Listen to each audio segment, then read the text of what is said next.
Hello, hello, hello. This is Misty Magdalena Grace with the new and improved version of Healthy and Wealthy and Wise, where we talk about spirituality, psychedelics, plant medicine, microdosing, and really that journey within to finding your best innate wisdom, to your best health, your best wealth through all sorts of inner child healing, trauma release, grief recovery, overcoming addictions, and working with the mind, the body, and spirit. So go ahead, leave a review, subscribe, download. We look forward to your feedback. Thanks for tuning in today. Hello, hello, hello. This is Misty Magdalena Grace with the new...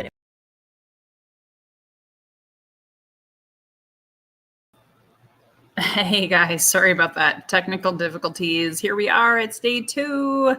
So excited to be here and honoring and celebrating this monumental occasion.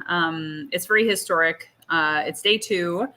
Once in a lifetime opportunity, just for those of you who are geeking out astrologically. This is the beginning of the Lionsgate portal, which is all about opening yourselves to manifestation, to shifting change, and to growth. And so today we have an amazing lineup, just like we did yesterday. And if you weren't a part of yesterday's event, I do invite you to go back and subscribe to my YouTube channel. You can also join the Healthy and Wealthy and Wise Facebook community.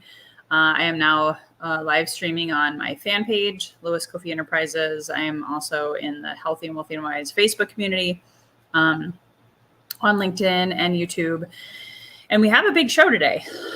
So whether you're tuning in live or on the replay, I just want to thank you so much, so much from the bottom of my heart for sharing in this event with me. And I know it's the middle of summer, right? So a lot of people are traveling. A lot of people have a lot going on.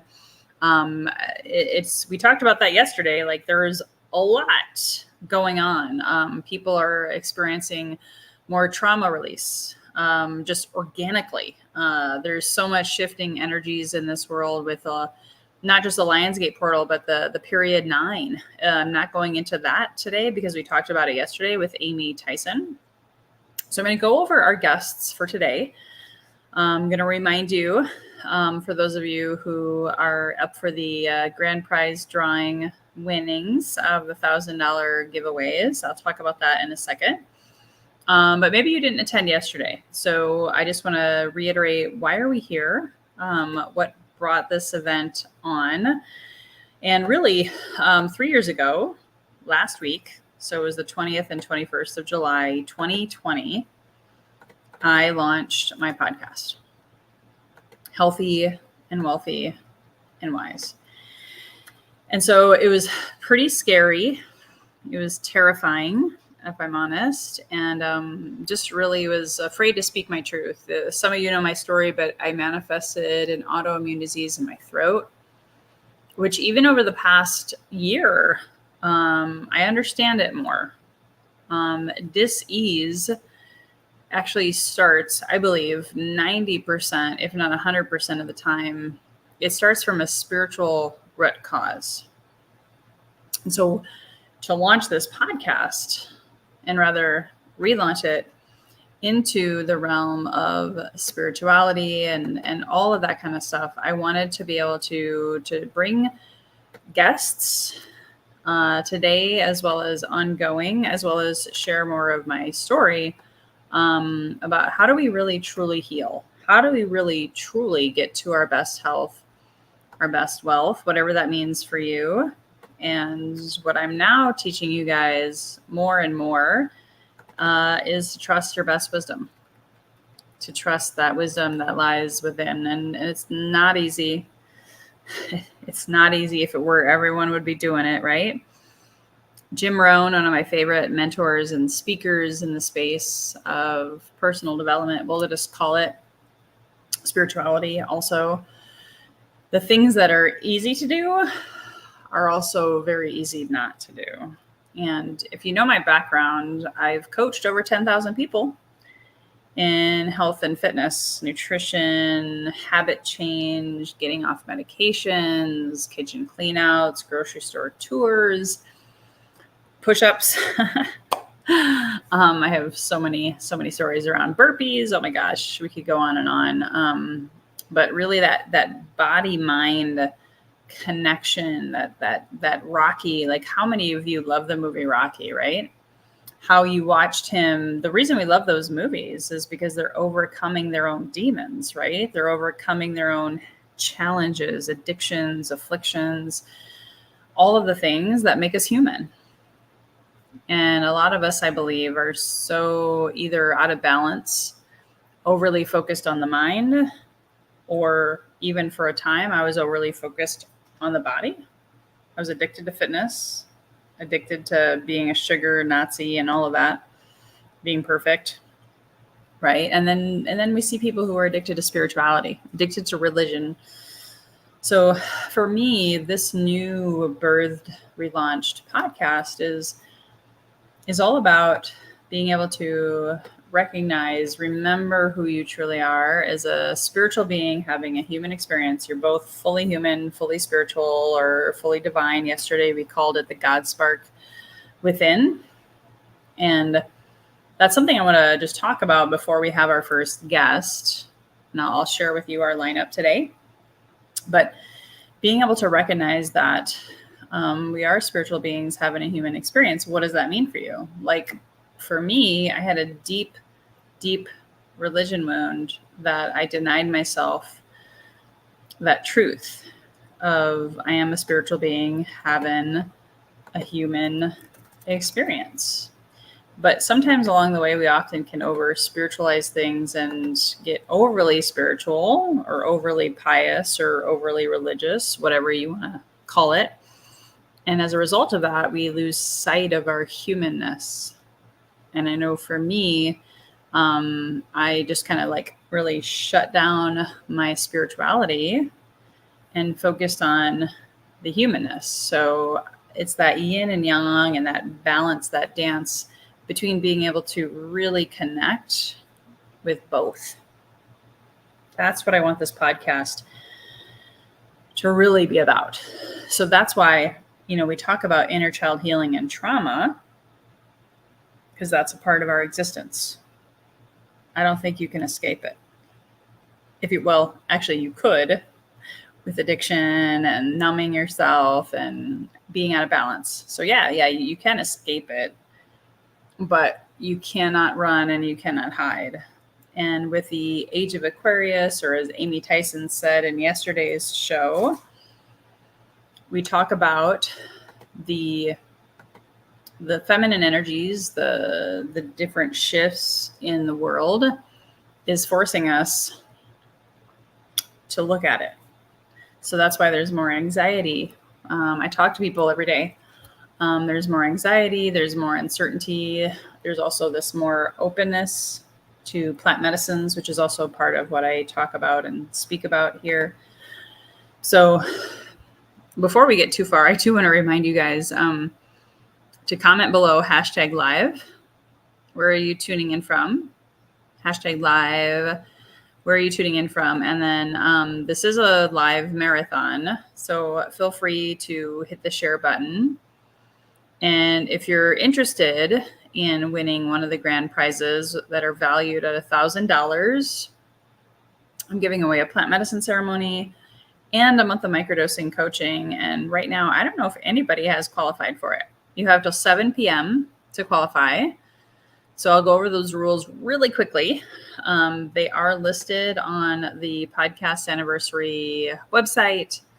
And so you can go there and basically subscribe, register your email address.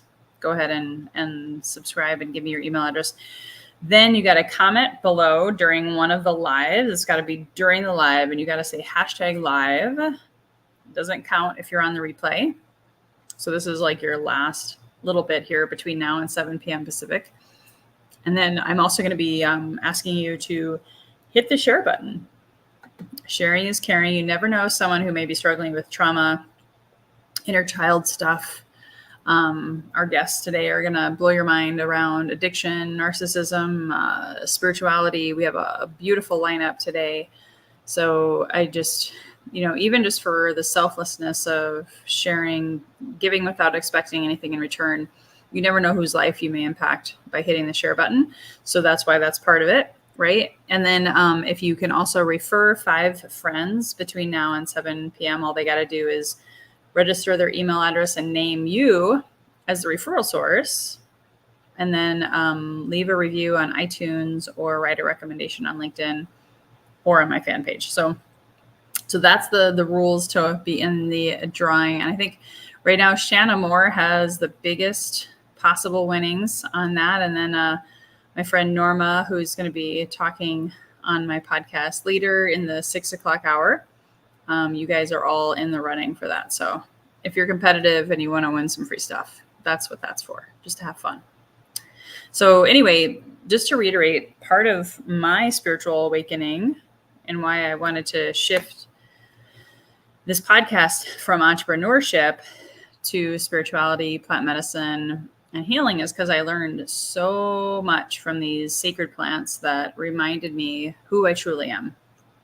And along the way, that's where the human stuff came in, the trauma, the inner child work, the ability to somatically release, which we talked about with Dr. Mel yesterday about somatic breath work, healing, releasing that which no longer serves us, like on a physical level, which ayahuasca does a beautiful job of, psilocybin does a beautiful job of.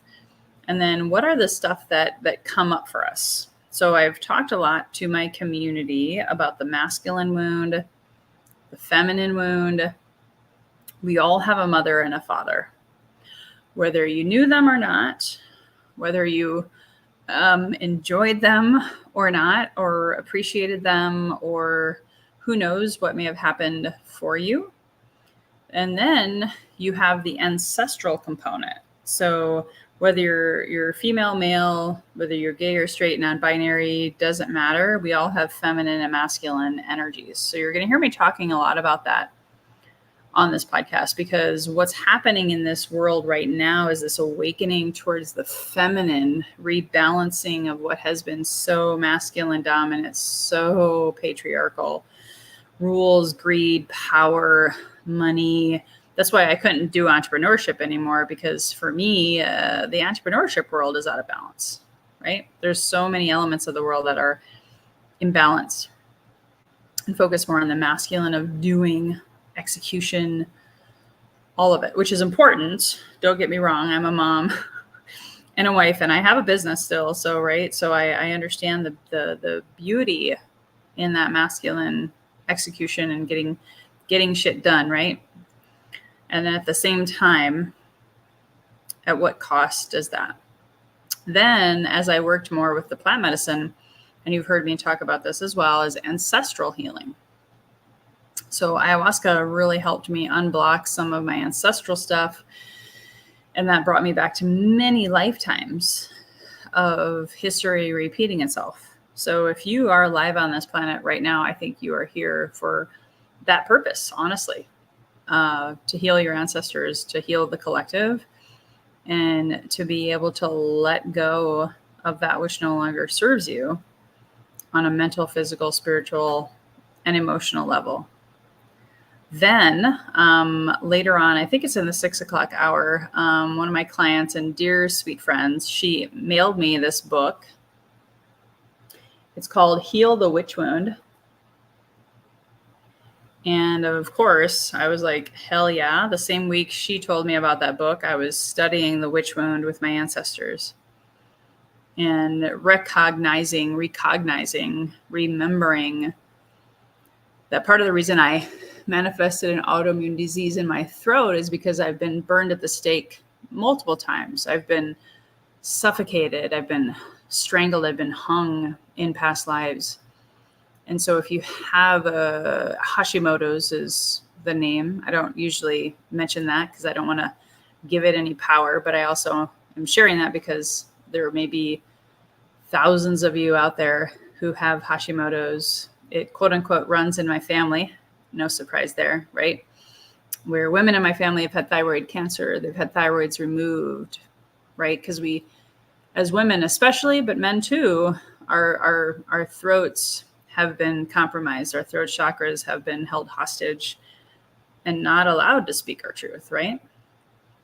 So you're going to hear me talk more about the witch wound later, reclaiming your magic and stepping into your power. So that's really, if I could summarize this rebirthing of my podcast, is to be able to reclaim your magic, step into your power.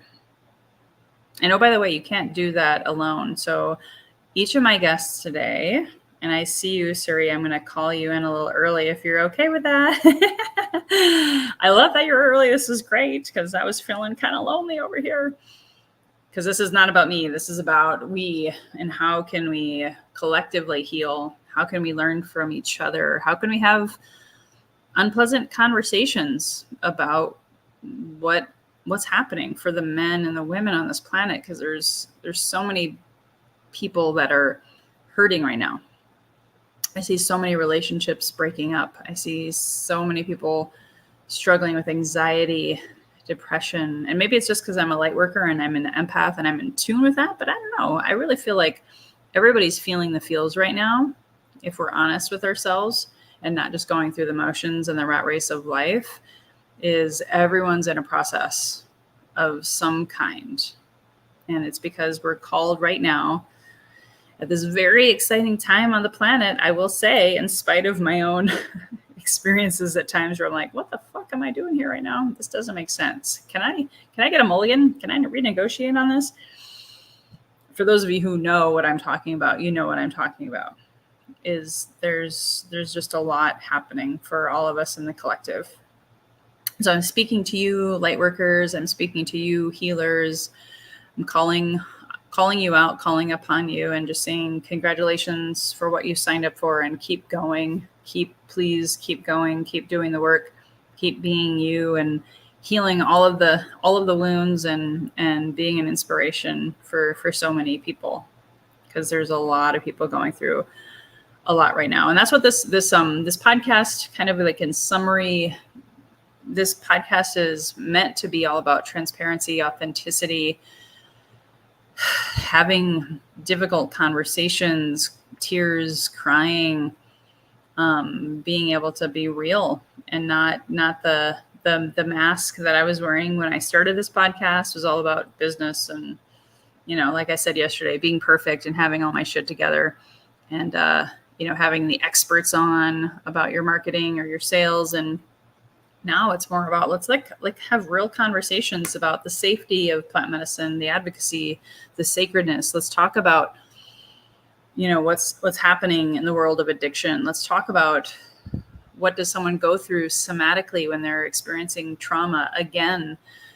from their childhood, and what can we do to link arms and help each other as a rising tide lifts all ships. So without further ado, because it's really, I don't want to keep going on and on. It's more about what can we talk about together to inspire those of you who are here tuning in on the live. Thank you so much for tuning in. And here we are on day 2. So I'll introduce our next guest. So Suri, I hope you are ready to rock and roll. I met this beautiful soul. Actually, unfortunately, my drum is a little bit too far away from me right now, so I'm not going to go get it. But part of the medicine brought me back to being a plant medicine woman and my ancestors, which was about Germanic paganism and drumming. And all of our ancestors got together. They did mushrooms. They did stuff for achieving an altered state of consciousness. My ancestors, they loved sacred mead to connect with the divine feminine. And so they would get into these altered states of consciousness, and one of the tools they would use for that's not even a plant medicine, was drumming. And so I felt called to drum, and a drum from what I learned, helped me work through a lot of fear, a lot of anxiety. And drum represents the first sound we ever hear as little babies inside the womb is the heartbeat, right? So I had a vision of creating my own drum. And so that led me to Suri Sawyer, a plant medicine woman and someone who I love and respect and admire. And instead of reading like your bio, I'm just going to let you tell your story. So I'm going to go ahead and bring you on. Suri, thank you so much for being here today. It's wonderful to be here. I hear an echo. What should I do? You're actually okay. I think you're fine. Okay, beautiful. As long as you're functioning okay, then you're good on my side. Okay. It's wonderful to be here, Magdalena. Thank you for having me. Yay. Oh my gosh. So good to have you. And I know you and I've had conversations. We've had deep conversations. And before we get into whatever intuition, designs for us to go through, I'd love for you to share more about your story and how you became a consciousness midwife, doula, plant medicine woman, all of the things. Please share with us your story. Yeah. As I was reflecting, there were so many avenues I wanted to go down to express myself. And this is what I came up with. I feel from the position I'm in today, looking back on my life, there are strong spiritual and religious themes through the whole thing. I was born into a very religious family, learned a lot about prayer at a young age and felt like I was always talking to God. When I was young, I'd walk around being like, it's a good day today, da, da, da, da. Could you help me with this? And just kind of in this constant communication with Jesus. When I was little, that was the expression of it. And at some point, I started to understand dogma and got really confused about, wait a second, if I belong to this religion, I'm supposed to agree with and believe in what? And that started sort of this deep existential movement within me to discover for myself what I was connecting to and what I wanted to connect to.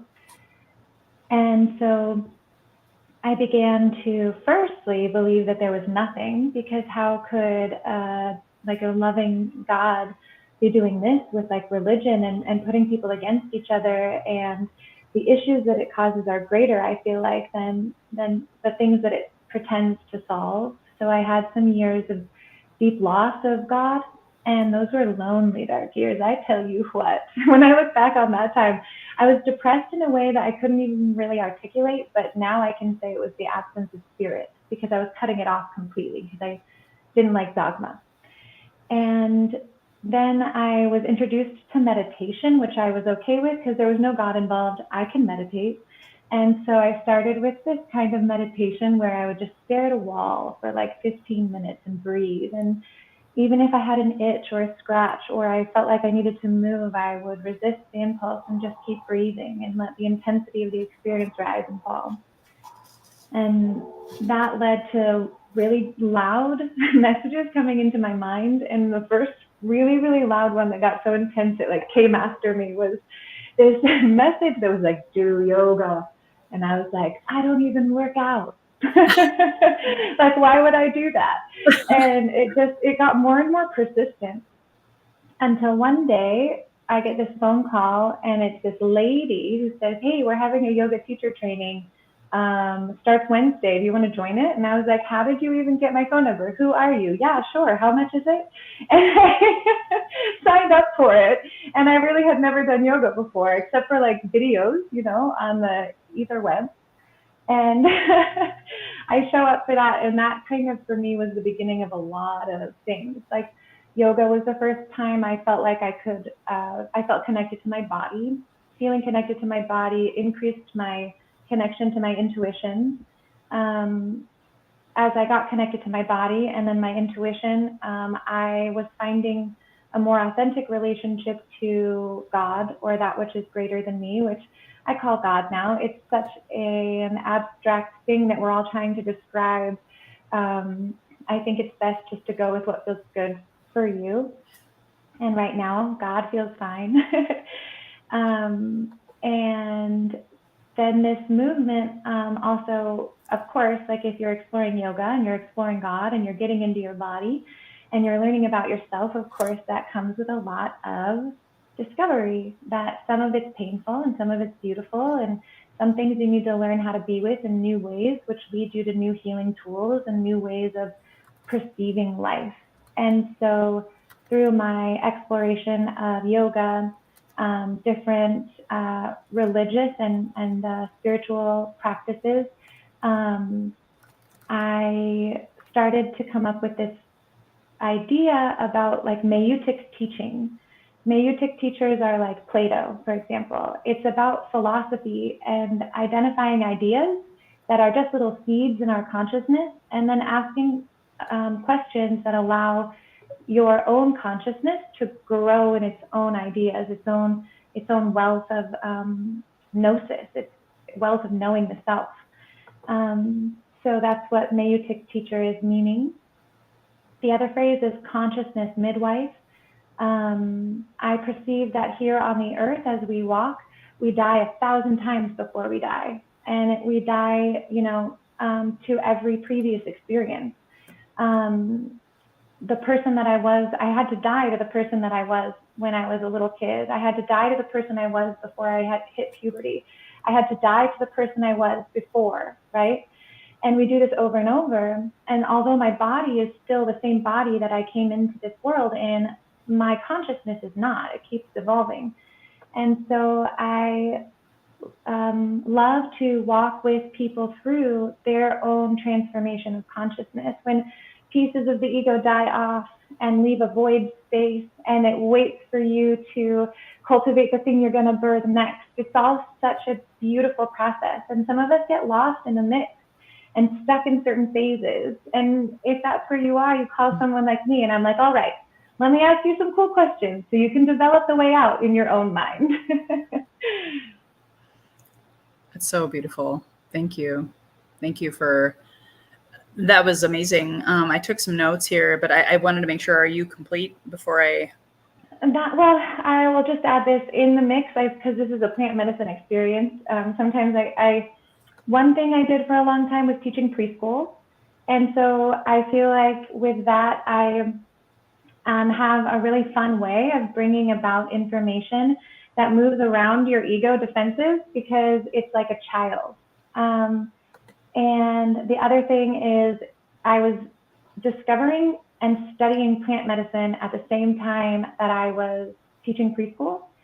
And so I developed this really interesting way of being with medicine, in that I perceive like, I love to hold space and containers that invite people to express. And it's like it's like a circle time. It's like a ceremony circle time, where the enlivening of your inner child can come awake. And so there's a lot of those elements that move through my work as well. And yeah, okay, I'm complete now. Oh no, I love that. I love that you said that. I had this visual of us like in preschool, and we're all just being honest and real and kid-like, So that's beautiful. I want to give a shout out, just as a general reminder, for those of you who are tuning in on the live. And I know it's a beautiful summer day, but thank you, Shanna Banana, for tuning in live from Del Mar, California. Remember, if you guys do comment below, I will acknowledge you. So you said something that I think is really important, and it goes back to what I'm going to be talking about later with the witch wound. Like, I had the same struggle. I shut down my spirituality because of this. I'll call it God wound. I call it religion wound or dogma wound, because that I think covers all of the bases. But I couldn't even say the word God for years, because I felt so lied to. I felt so brainwashed. I felt so disconnected from the truth. And then, of course, when you study, at least again, my experience, when you study how the church hid stuff, including mushrooms, oh, by the way, from us as humans for power, control, greed, and so much, I was so angry and just like, screw this, peace out, I'm done. I was totally Jesus. I was going to go to seminary. I was going to be a pastor or a pastor's wife. Like, I had so much attachment to that. And then when it all came tumbling down like Humpty Dumpty, I felt like, I don't know how I'm going to get back together again. And I ran from spirituality. So I don't know if you can share a little bit more about that God healing that you've experienced, or whatever you want to call it. I would love to. The first thing I'd like to share is this work I've been doing with words and etymology when it comes to secrets. I was understanding that secret essentially means not understandable by humans. It's a secret. And I also then was understanding the word discovery. I got really curious, what does discovery mean? And its original meaning meant informant, or to betray someone's secret. And the more I looked into the word, the more discover is almost synonymous with betrayal. And it sent me on this interesting thing of understanding that to live means you're gonna get betrayed by yourself or another, because there's so much as we grow and evolve that we can't possibly understand. And we go through these different levels of understanding the entire time that we grow up. So when you're young, you can't use words, you don't know how to use words, but then you start to be able to use words and you're like, whoa, like this is so cool. Like I can manipulate the world outside of me. And we are kind of, it's like this amazement that we have towards speaking. And we don't know the power of our words yet though, right? So like I might use words that hurt you because I'm a little kid. I don't know that saying I hate you is going to devastate your whole day, right? And what happens later when I grow up a little bit and I find out how much the words I hate you hurt? There's betrayal in the discovery of how powerful words are. And then, you know, coming into, for example, like puberty, right? There's this like huge awakening and you're like, whoa, my body is so cool. Like, what is this thing? What is this thing? But then as you start to understand what the power is, there's actually a betrayal. It's not what you thought it was. It actually has some really gnarly side effects I didn't know. And so as we are walking the path of life, we know what we know until we know something else. And every time we learn something else, there's a moment of discovery, which is exciting and terrifying. And some discoveries can like change our perspective so deeply, we call it trauma. And these are moments in life where something is happening that's so new that we can't ever be the same after that. And sometimes the new information is really good, but your central nervous system is still freaked out. And then sometimes the information is not good and your central nervous system is still freaked out. So as we move through life, betrayal is happening all the time. So how do we relate to it? How do we assimilate it? How do we create spiritual alchemy and turn it into gold? What is betrayal when it's alchemized? And I feel like that's what I did with the quote unquote God wound, was I felt goddamn betrayed by Jesus himself. And it was really difficult to reconcile that. But out of that, then I got to understand what worked for me, what didn't work for me, what felt good to me, and what didn't feel good to me. I got to understand, for me personally, inside my heart, what it feels like when I feel God in there. And the golden gooey goodness that like pours out of me and into me when I feel connected to that thing. I don't think that I was going to find that by sitting in Sunday school. And I'm really glad that I was betrayed by that experience, because if I wasn't, I would have sat there probably for many more years and never found the spiritual gold in my own heart.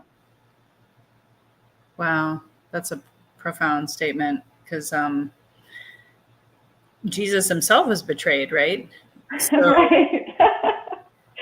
he kind of led the way, right? And I took him off my wall because it was a little distracting, but Jesus is normally right behind me on the wall. I don't know if you saw yesterday's show, but he's hanging out over here. He's doing good. But I think about, as you were saying that, I remember that reconnection to Jesus, not as a quote unquote savior, but as this amazing example, teacher of love and compassion that plant medicine helped me come back to many reunions, many times over with psilocybin and ayahuasca. And I will next kind of like, I wrote down notes from what you were talking about in the intro. It sounds like, we die 1,000 times in these bodies, right? That's what you said. Yeah. And so, and I have been told by therapists and different, more of the psychological mind piece, like every 7 years, we're like shedding another layer of the snake skin of our humanness, right? But what do you mean by dying 1,000 times? What does that look like for you? And maybe if you want to, if that's a good segue from the God wound, I feel like there's a connection there. That's perfect. Yeah. One of my God wounds was that when I was young, I was taught from a very early age that when you die, essentially, if you haven't followed the rules, then you'll be separated from your family for eternity. And so I had a very deep fear of not following the rules and my loved ones not following the rules. And it was to the point, I thought, this is the difference between you and I for eternity. So like straighten up and fly right. And you can see how that is just a recipe for auto-domestication by shame and guilt. So when I exited religion, I was very fascinated by other cultures' perspectives of death. And so I went and studied to be a death doula. And I also was very into the Tibetan Book of the Dead, and lots and lots of beautiful principles from Buddhism and Eastern philosophies and Sikhism and things like this. And what I surmise is that all of life is Satanama, infinite cycle of life, death, and rebirth. And that we're doing each cycle of it simultaneously. So there's a piece of us that is in its full peak of life right now. There's a piece of us that's in a dying process right now. And there's a piece of us that's in a birthing process right now. So we can think of it like in the middle of this podcast, we're at the peak of an experience. In another aspect, like we're in the death of a day. The day is coming to a close now. And so all these things are cycling all at once. This is the same as aspects of your personality. You have pieces of your personality that you built up for whatever reason, and they serve you for a specific amount of time. After their service is done, that's when they become blocks and repetitive patterns that prevent you from being able to create something new. So in order for the new thing to come forward, the old thing has to die. So it's a piece or a personality aspect that needs to go. So let's say that as a child, you developed the capacity of deeply people-pleasing because that's how you got love. And you're like, yeah, man, cross my boundaries. Take everything from me. You'll love me, right? And as a child, that was really helpful because it did help you get what you needed from your parents. But when you get into an adult relationship and you're still pulling that bullshit, whoa, ouch. So you have to let that part of you die. And this can be done through meditation. This can be done through awareness of noticing that it's there and choosing to change it. This can be done through plant medicine, a number of ways it can be done. But that personality trait dies, leaves an empty space for a moment. And then from that energy that's no longer acting this way, something new can birth and emerge. Which I have to say, that was beautiful. First of all, I want to quickly acknowledge Sandy Duncan from Mississippi joining us, my beautiful sister. Thank you for being here. Again, if you're just joining us, please comment below, #live. We're enjoying my beautiful consciousness doula sister, Suri. She's got some really deep conversations. So if you're just joining us, you're going to want to go back and watch this again. Because what you're talking about, I would have not understood. We talked about this yesterday with David Dubay. We were talking about pleasure and the body and negative and positive and all this kind of stuff. And there's a lot of us, we get things, but it's the understanding, or as I like to say, inner standing, you hear all these things, you read all these books, it's all up here, right? So I want to be able to have people hopefully get it more here about what you're talking about is when the ego dies and there's a void. Because I know I've experienced that a lot this year, where part of me dies, to your point, an addictive behavior, a people-pleasing codependency. Hello, that's what I've been working on with my clients a lot. So therefore, I've been working on it a lot.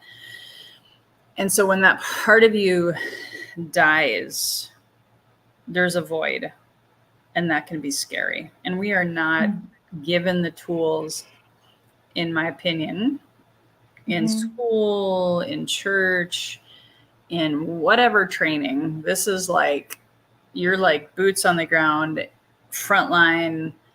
How do I work with this? So what happens for someone when the ego dies and leaves a void? How do they process and work with that? Other than, like you said, meditation and any other advice that you have? Yeah. Going into the void in our consciousness is a little bit like going into depression. They're not different, and they're natural processes that we tend to try to run away from or even medicate, which doesn't help us. The Western world will tell you if you're feeling depressed and you're sleeping a lot, that's a bad sign, but actually it's a really good sign. The same way that when you're sick, you need to sleep more so the body can repair itself. If you're going through a void period, you need to sleep so your psyche can repair itself.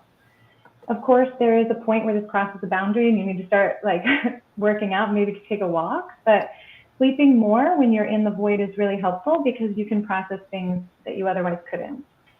Another aspect is allow yourself to go in there, but phone a friend, have safe people who understand what the void is, and you can say, hey, I'm going in for a couple of days. Check on me if you don't hear from me and like by Tuesday. Yeah. So that we go in, like you were saying at the beginning of the podcast, it's a community experience. And so I can let you know that I'm going into the void and you can check on me, and vice versa.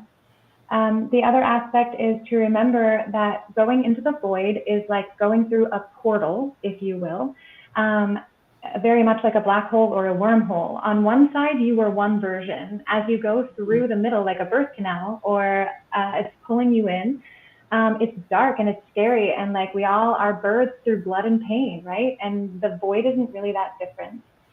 And so you allow yourself to like surrender into it.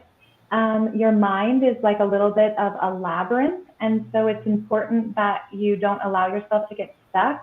You can keep the energy moving through music that you play, neutral, beautiful music that's easy on your soul. Get my drum Get your going. drum going. Yeah, absolutely. And then breathe and remember that at the end of every black hole is a gift. That's what we go through it for. That's why we traverse the shadow aspect of us, because when we come out on the other side of the portal, you have new information, you have a new level of power within your being, you have new skills now that you didn't have previously, and so you kind of like up-leveled in your experience of self. So breathe deeply, phone a friend, keep the energy moving, and breathe until the gift comes. And when the gift comes, write it down so you can read it the next time you're in the void. And what I'm hearing, and then I wanted to talk about narcissism because that was something you and I talked about on the phone. So what I'm hearing, and this is what most, especially Americans, and I know you're in Costa Rica for many reasons, but here in America, we're like, we don't have time for spaciousness. I don't got time for waiting for portals and messages. I got shit to do, Suri. Don't talk to me. Right.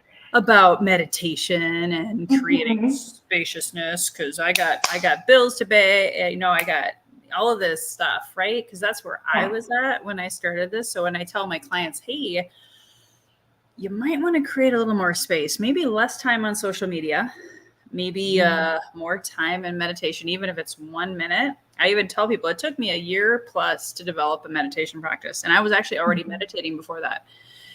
And so what do you say to those people who are wanting to ascend and transform and, you know, let the ego die and, you know, have this better life and manifest their best health and their best wealth, but they're not willing to allow space for themselves?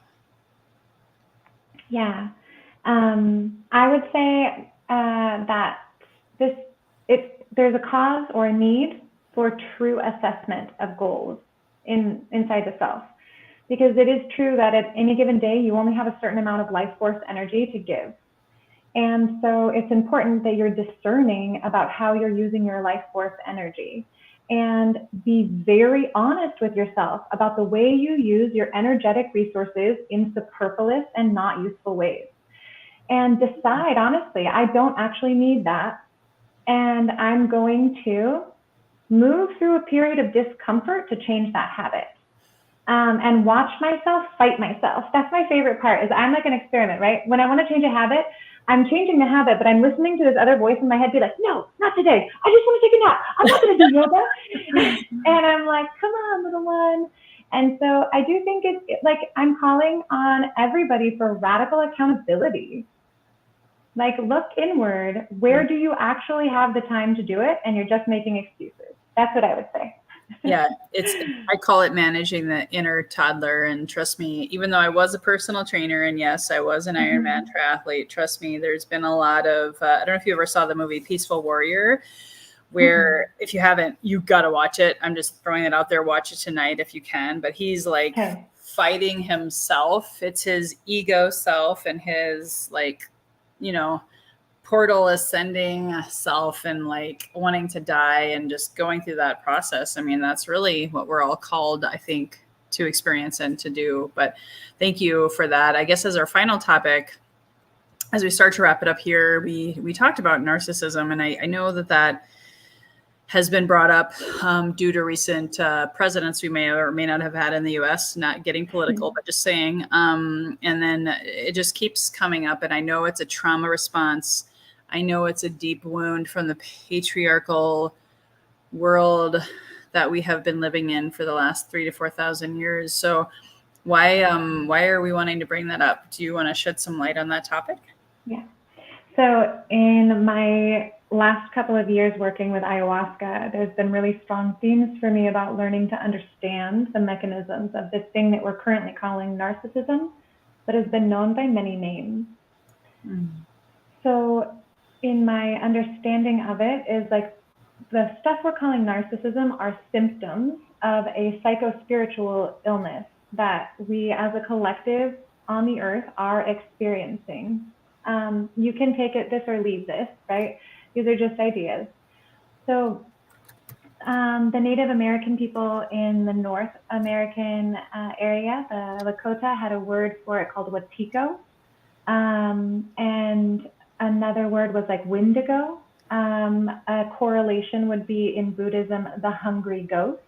And we could say that it's the masculine patriarchy, but this has two sides of the coin. And so something's feeding something else in a cyclical nature that's not healthy. So yes, narcissism is a trauma response to many generations of mismanaged life force. So we are both human and spirit, or limited human beings with unlimited God force flowing through us. And we need to learn to balance that here on earth.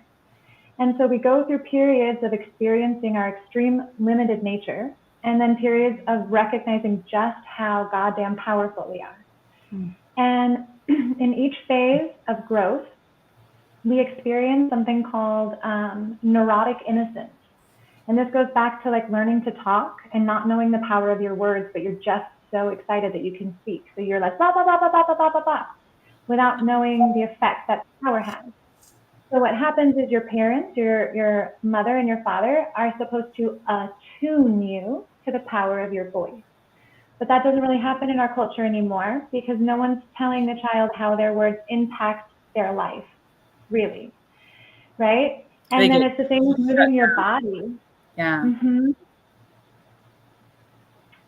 Moving your body is a different attunement. So you have this way to move now in the world. And your parents are supposed to teach you how to move safely and have confidence in your body, but not hurt yourself or other people. Your pubescent periods, like when you're coming into your sexuality, it's an opportunity to attune you to choice and accountability. You're an adult now. Everyone's going to treat you differently now because you look like an adult. You may not understand why people are reacting to you differently. And you may not understand that the things you choose now, mom and dad have less to do with. Like the consequences are yours now. But we're not really getting those attunements. So somebody grows into a huge amount of power, isn't taught how to manage the power. So then they either need to hold all the power in the room in order to feel safe, a grandiose narcissist, somebody who's trying to eat up all the power and be on top, or they're so afraid of their own power that they give all their power away until they have no self left, and they're basically like the accumulation of serving everyone else's needs. So they tend to be whoever somebody needs them to be at that time. So they start to feed each other. Someone who has gone into no self narcissism, or the victim narcissist, is gonna attract somebody who's grandiose and needs to eat all the energy in the room. And at first it's a great match. But the consuming cycle, essentially like non-consensually consuming the life force and ideas and creative power of another person, it just keeps going in a circle until both people are essentially like depleted of life force.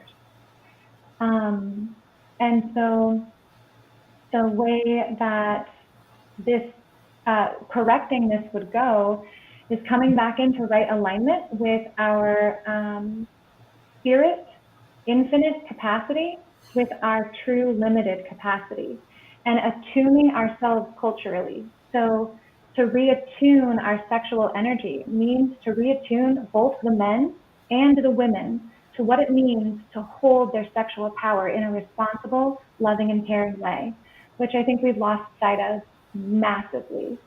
To reattune ourselves, how do we actually use our words? When someone is speaking to us and they're using words that are hurting us, do we allow it, or do we say, hey, I think maybe you've been misattuned and you don't realize that those words are harming both you and I? But most of the time we've gotten very sheepish and we don't teach each other how to attune words. We don't teach each other how to attune our bodies. And because our parents didn't do it, we get to do it now for each other, is what I perceive. So I think it does come down to speaking up when something feels good and letting somebody know, hey, I really like the way you're speaking to me. That feels awesome. When it's not happening the way that feels good to you, you say, hey, whoa, you want to continue this conversation? We're going to have to change tones because I don't like that. That's beautiful. I love that because I feel like the Age of Aquarius speaks to that too. All of these, we'll call them feminine balancing energies, is about being seen, being heard, and speaking your truth and being open and receptive in a more loving and compassionate way. Because I think I'll just say it, most governments have been based on more of that imbalance. Like, here's the government, let's see if we can have the sheeple. And like, anyway, I'll just leave that there.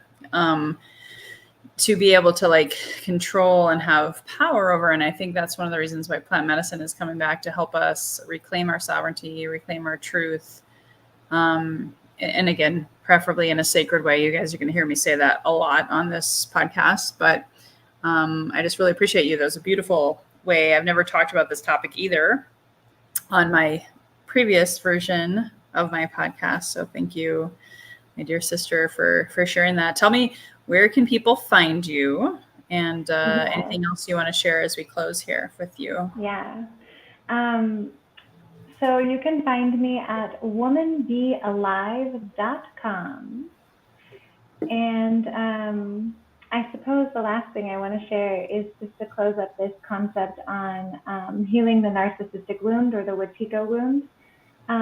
The greatest thing that we can do really is, yes, attune each other, but also use everything outside of us as a mirror to show us who we are.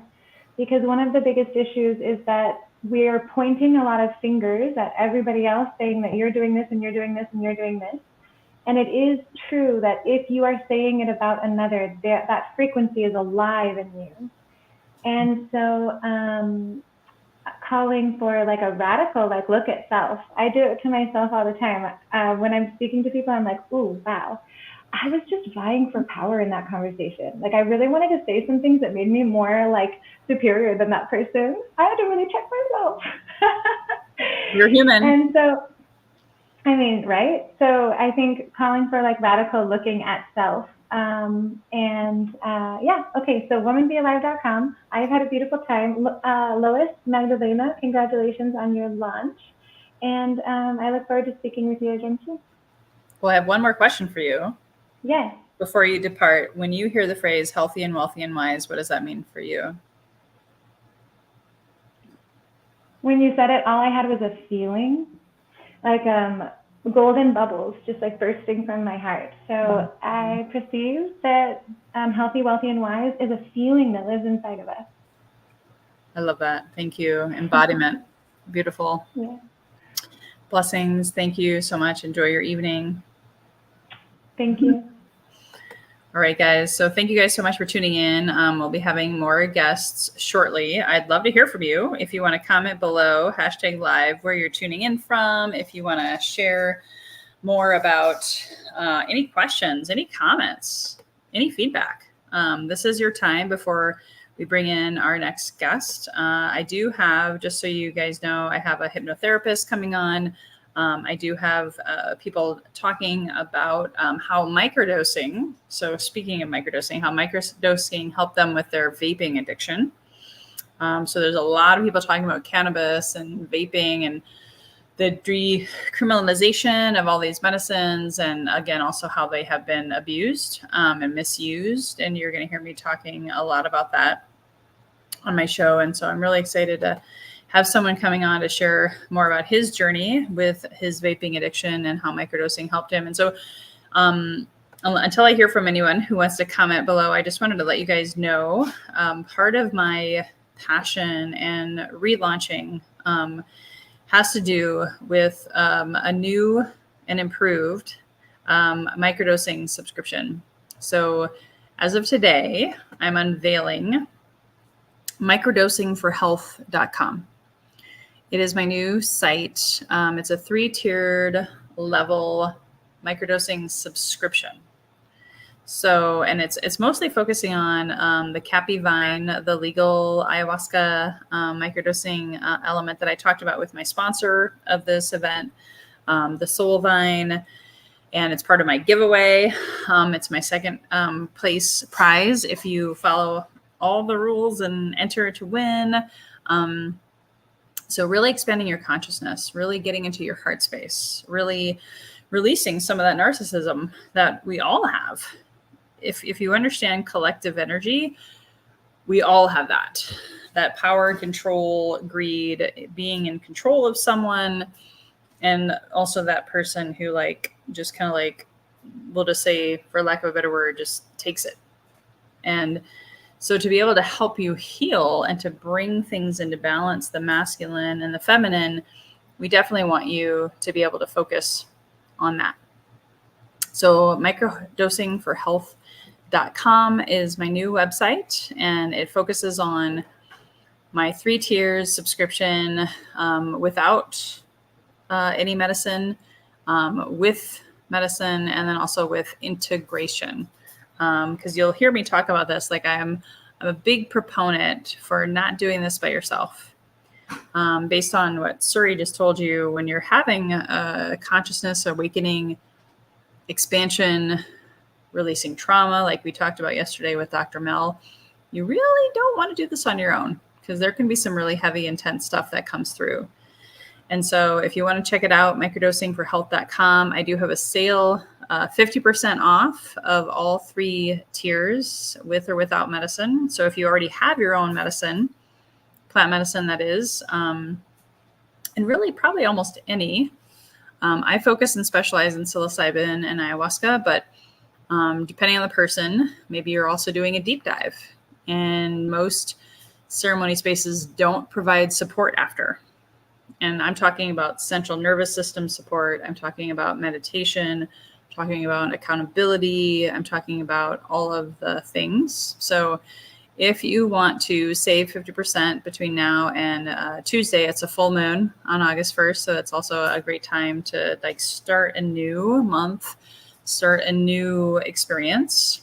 If you want to work with my Soul Vine sponsored ayahuasca, which I talked about all the benefits yesterday.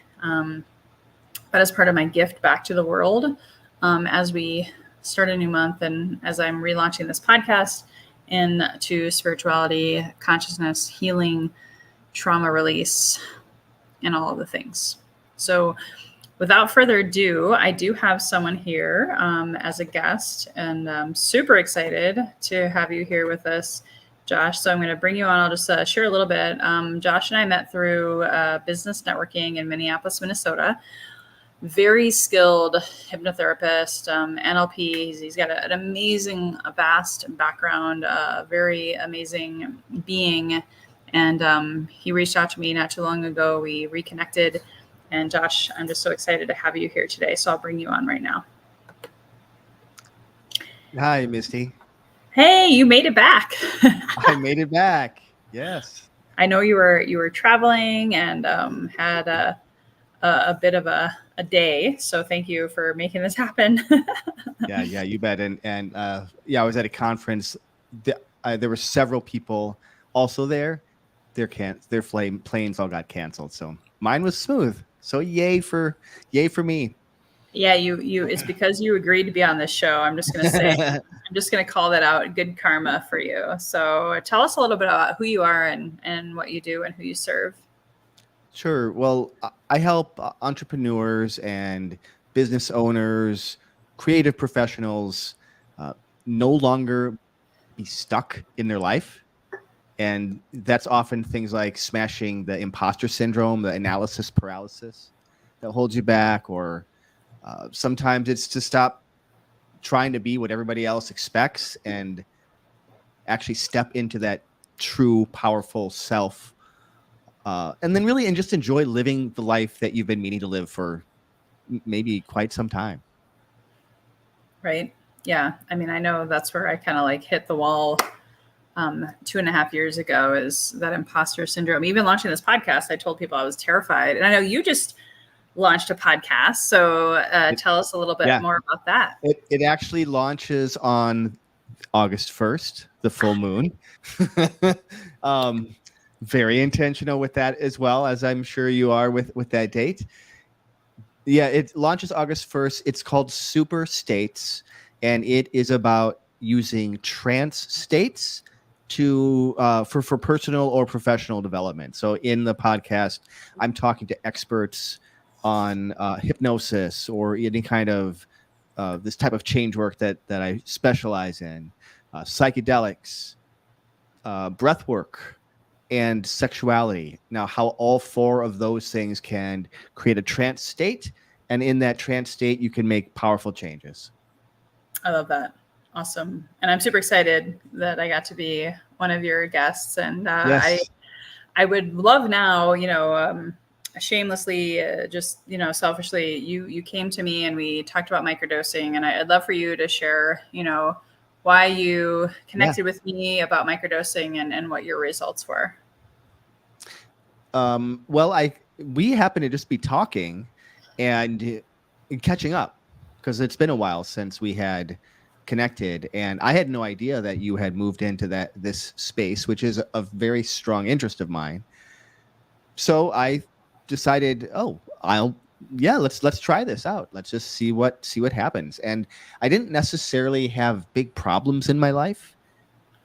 However, I did find that I did have some things that were really, I did have some challenges. I came to find out that there were some big challenges. And so what I liked about the process with you is the guide, right? You helped me guide through microdosing in a way that I haven't done before. So I've done microdosing before on my own.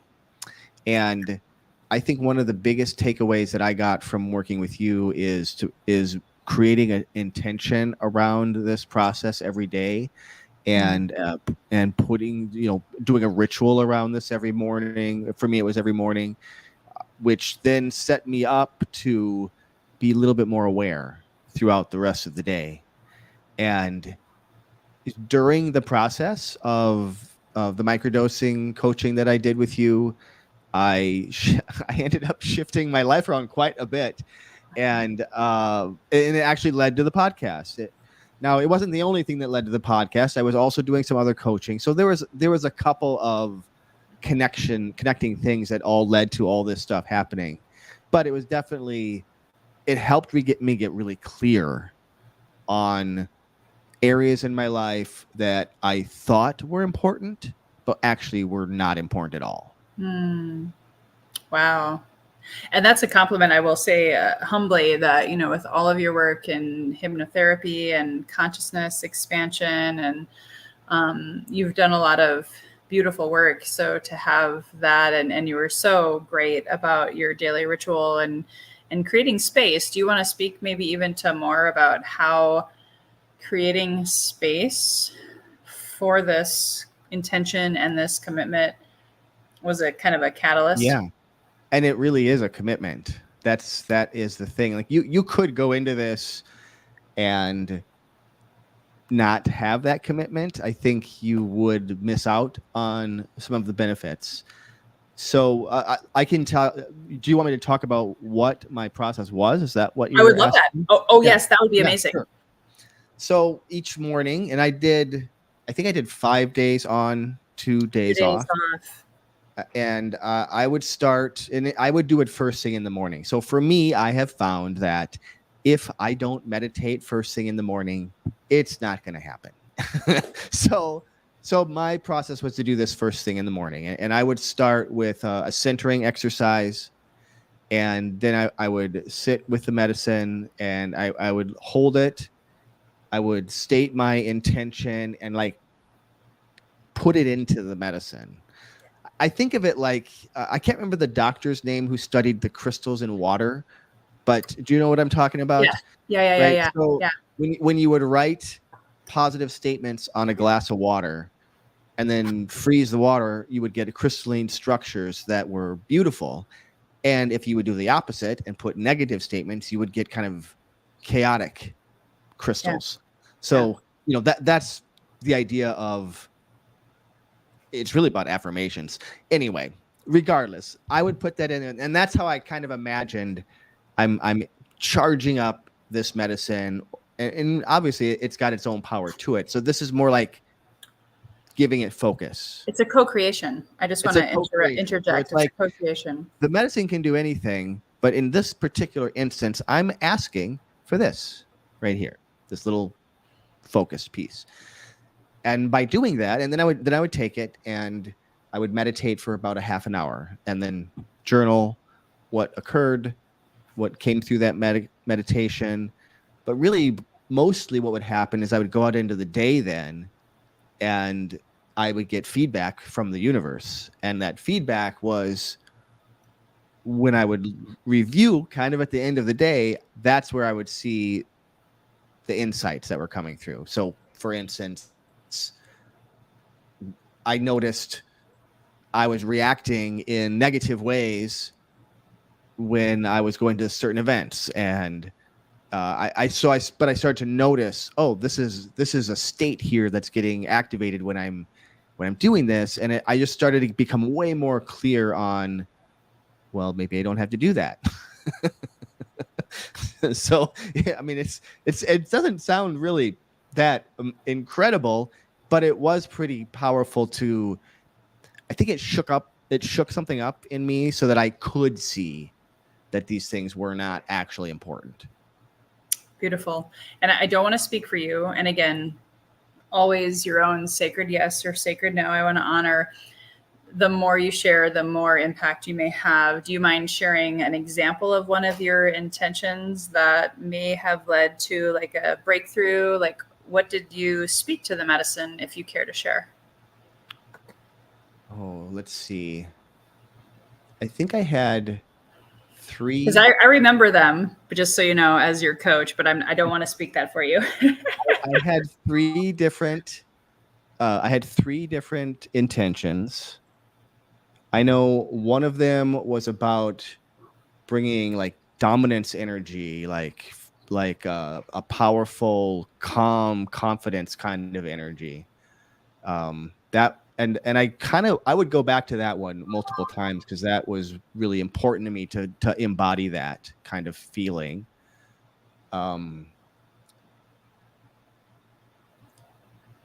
Why don't you? I'm happy to have you if you remember them. What Yeah, were the other two? Well, and this is just so you guys know, I'm going to share this first to the crowd. A lot of what I coach on is mind, body, spirit. So the mental, the physical, and the spiritual. And one of the things for I you was remember one of them. Yeah. So one of them was calling your power back and maybe more of like a strong, healed, and wise, masculine, just like really owning your power. And then another one of them was physical. Again, only if you care to share about the physical piece. So I had I have experienced a trigeminal neuralgia for years. So that's a nerve that runs kind of like this through your face on both sides, and it was injured many years ago. So what happens is I get intense. It kind of feels like taking a needle, heating it up until it's red hot, and then kind of jabbing it into your face. That's kind of what it feels like when it's activated. So at the time, it was starting to get activated. And what's interesting is I did do about a week of focusing on that. And throughout the time, it didn't really change. But then all of a sudden, it was just gone. And I haven't really experienced it very much at all since then. I have a little bit, but not very much at all. So, wow. And I don't believe there's any coincidences. I believe some of your other intentions, because I ask you guys to set mental, physical, spiritual intentions and to really tune into your heart space. And then I do believe that most physical ailments and even mental and emotional are all coming back to that spiritual connection within and that intention that you set. So in some way, shape, or form, I don't know if you've studied that neuralgia, but if there's a connection to standing in your power, your truth, making life-changing decisions like you made amongst all the things that you were doing. I know this was just one tool in your tool belt. There may have been a connection, because when you talk about imposter syndrome and you're talking about being the face of your business and starting a podcast, just like I started this podcast and I was terrified and I had imposter syndrome and all these kinds of things, like your face is so important. And so there might have been a connection there, but again, we don't need to know. And there's no need to overanalyze it, but I do think that's really cool. Absolutely. And there's still lessons that are unfolding from that.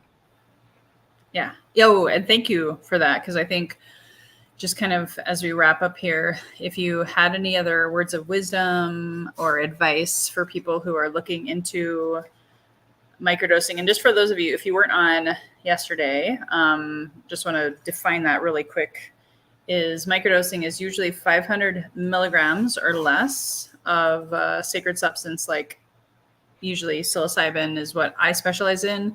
There's San Pedro. There's all sorts of different tools out there, but I focus on the sacred plants. And then, of course, there's ayahuasca, which I use with clients that is in the tincture form. So it's usually like 15 to 10 drops or less. So it's not meant to be like you're on a trip or a journey. It's just meant to be helping you expand your consciousness, and with intention and sacred space and spaciousness, anything is possible. And that's what Josh was just sharing about. But any other advice or thoughts as we wrap it up?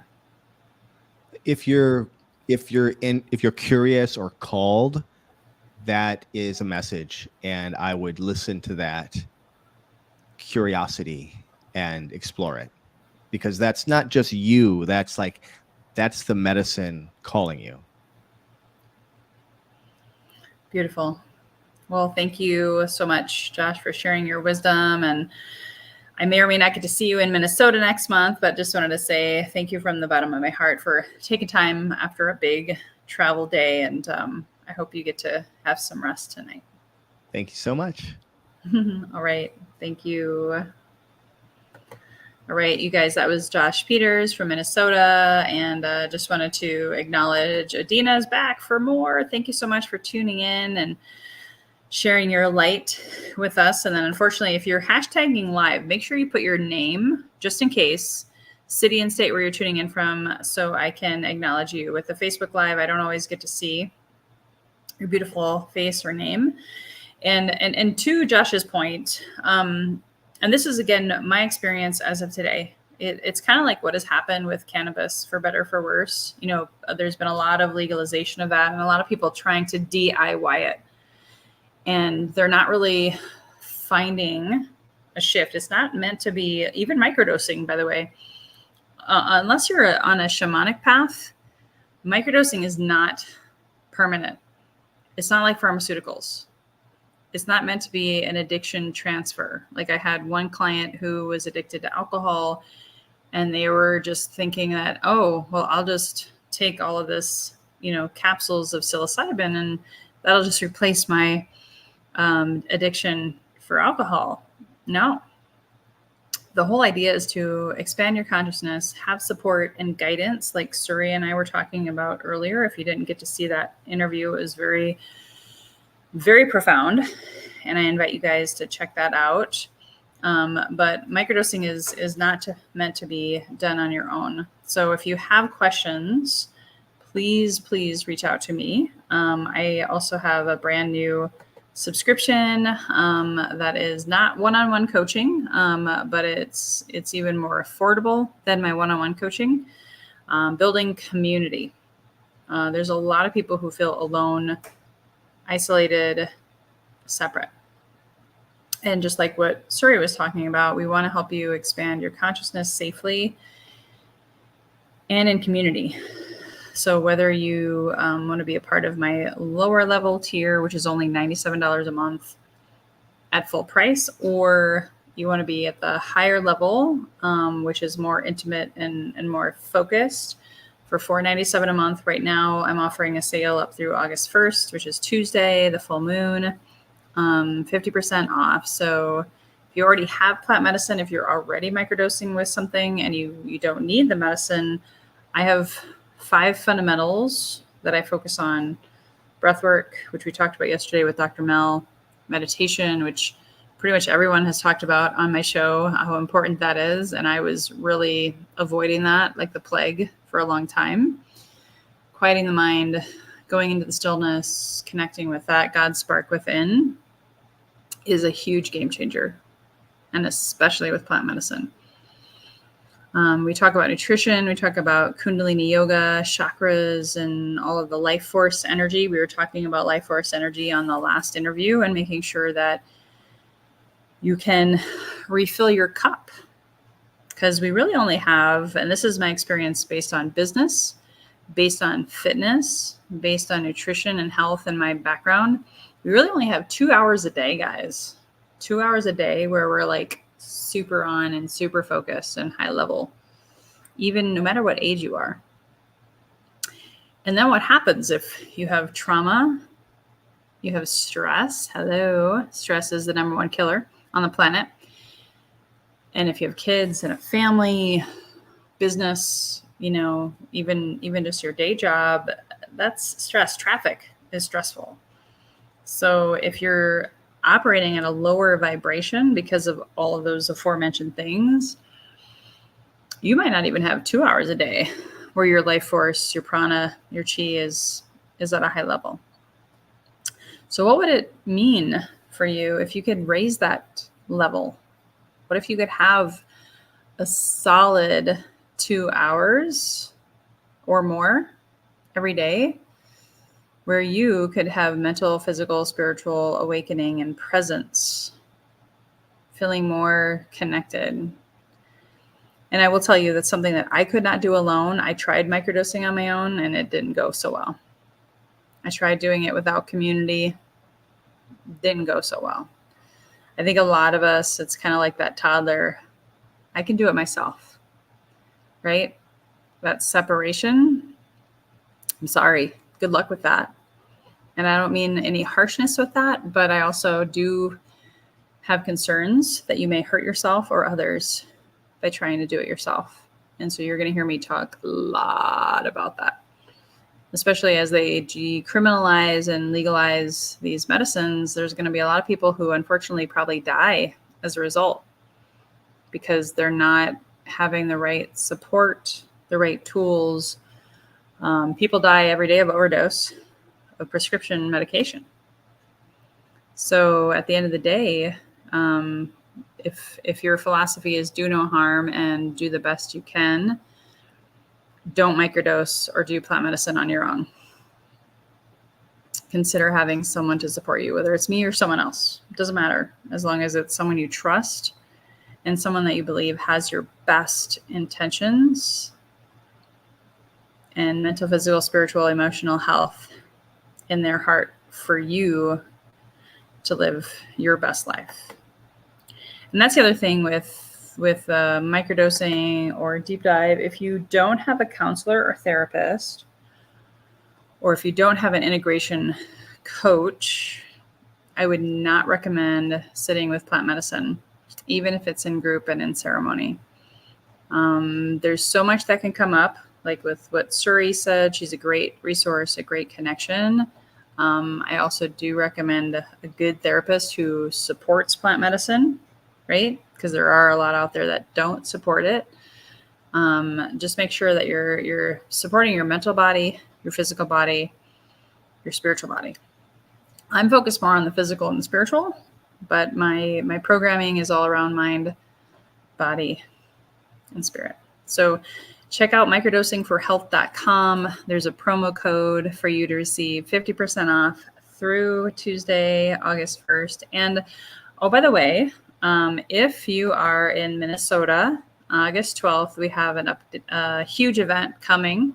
I won't go into detail. It's on this other website, microdosingforhealth.now.site, which I am adding to the other site. I have different landing pages, different purposes, but microdosingforhealth.now.site is meant to be educational, free gifts, free education.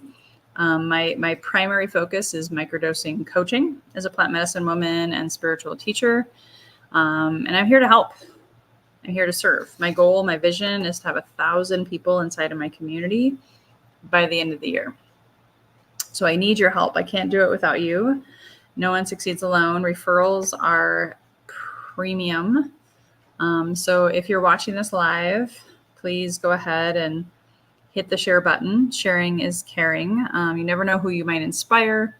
You never know whose life you may impact.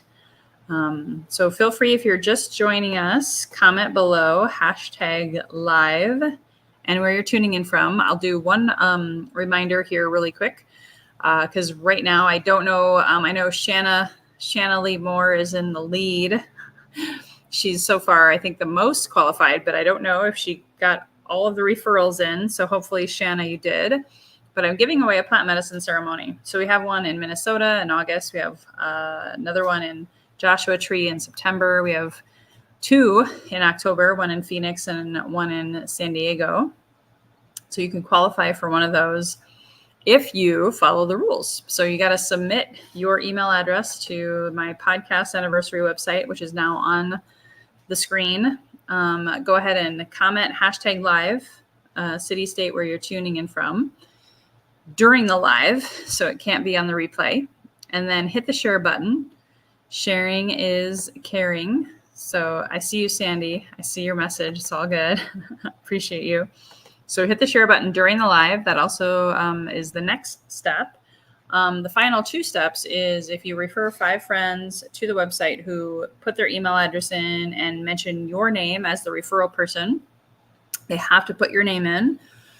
Then I'll count you as the next level. And then the final level is to write a review on iTunes or LinkedIn or Facebook. So if you miss any of those, unfortunately, you don't qualify, but I really value and I'm so grateful for your ability to be a part of sharing this, because it's a new genre. It's a whole new facelift for my podcast.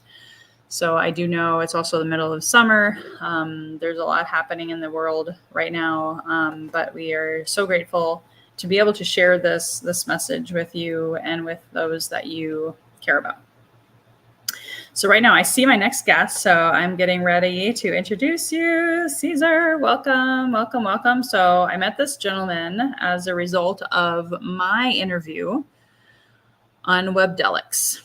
So Webdelics is a really amazing podcast devoted to all things psychedelics. So they cover everything way more than I do, because my podcast is, again, more about safety and microdosing and sacredness, as well as spirituality. And Webdelics is just a really beautiful buffet of all the good, the bad, and the ugly of the psychedelic world. So I was one of their first guests on Webdelics, and then I've been consuming every guest ever since.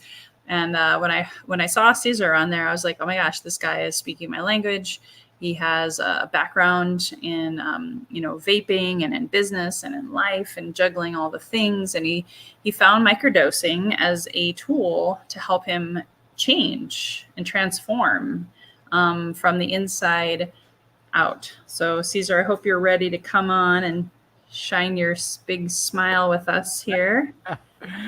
Magdalena Grace, how are you? How are you doing? Amazing. Yes, first of all, congratulations. What a wonderful, wonderful, wonderful relaunch, right? To sort of have something, to have this idea to create a podcast, to have a second season, and then to relaunch and do it the way you're doing it. I think it's amazing. I think it's really, really cool. Hats off to you. Hats off to you, to what you're doing. The healing through plant medicine, and sharing experiences. And like you've said, the importance of education and finding someone to guide you is a great calling that you've answered. And hats off to you. And again, thank you so much for having me on this wonderful occasion. I'm excited. Well, you're the founder of Cultivating Wisdom, which I think is such a beautiful brand. So let's hear it. I want you to share your passion, your story, and how microdosing changed your life. It was quite a 9-month roller coaster, because if as I tell people, and some people are a bit shocked, I didn't have my first psychedelic experience until about 9 months ago. So we're talking late October last year. And it all started, the medicine came to me or called me through several situations. One, someone very close to me having an experience during the 4th of July and coming back and saying, I felt like a child, like, holy cow, like I found new love for my children, and I found this new incredible love for my husband. And it was just this wonderful, beautiful experience. And I said, okay, that's interesting. A couple of weeks later, we're on this bike ride here in Atlanta. I live in Atlanta. There's about 200-300 people that get together on Monday nights and take over the city. And I just happened to be riding close to a friend of mine, and he just looked like a child. He had a big, huge smile. And I'm like, so, like, what's up? He goes, no, I just sat with some mushrooms, and it's just, I feel like a child. And I was like, okay, what? Why are the mushrooms all of a sudden appearing in my life? And it just so happened that it came at a time where I was about to lose my job at CNN. I had been at CNN for 25 years, started as a news producer at CNN Español, then worked into working in sports, but had been a producer at CNN for 25 years.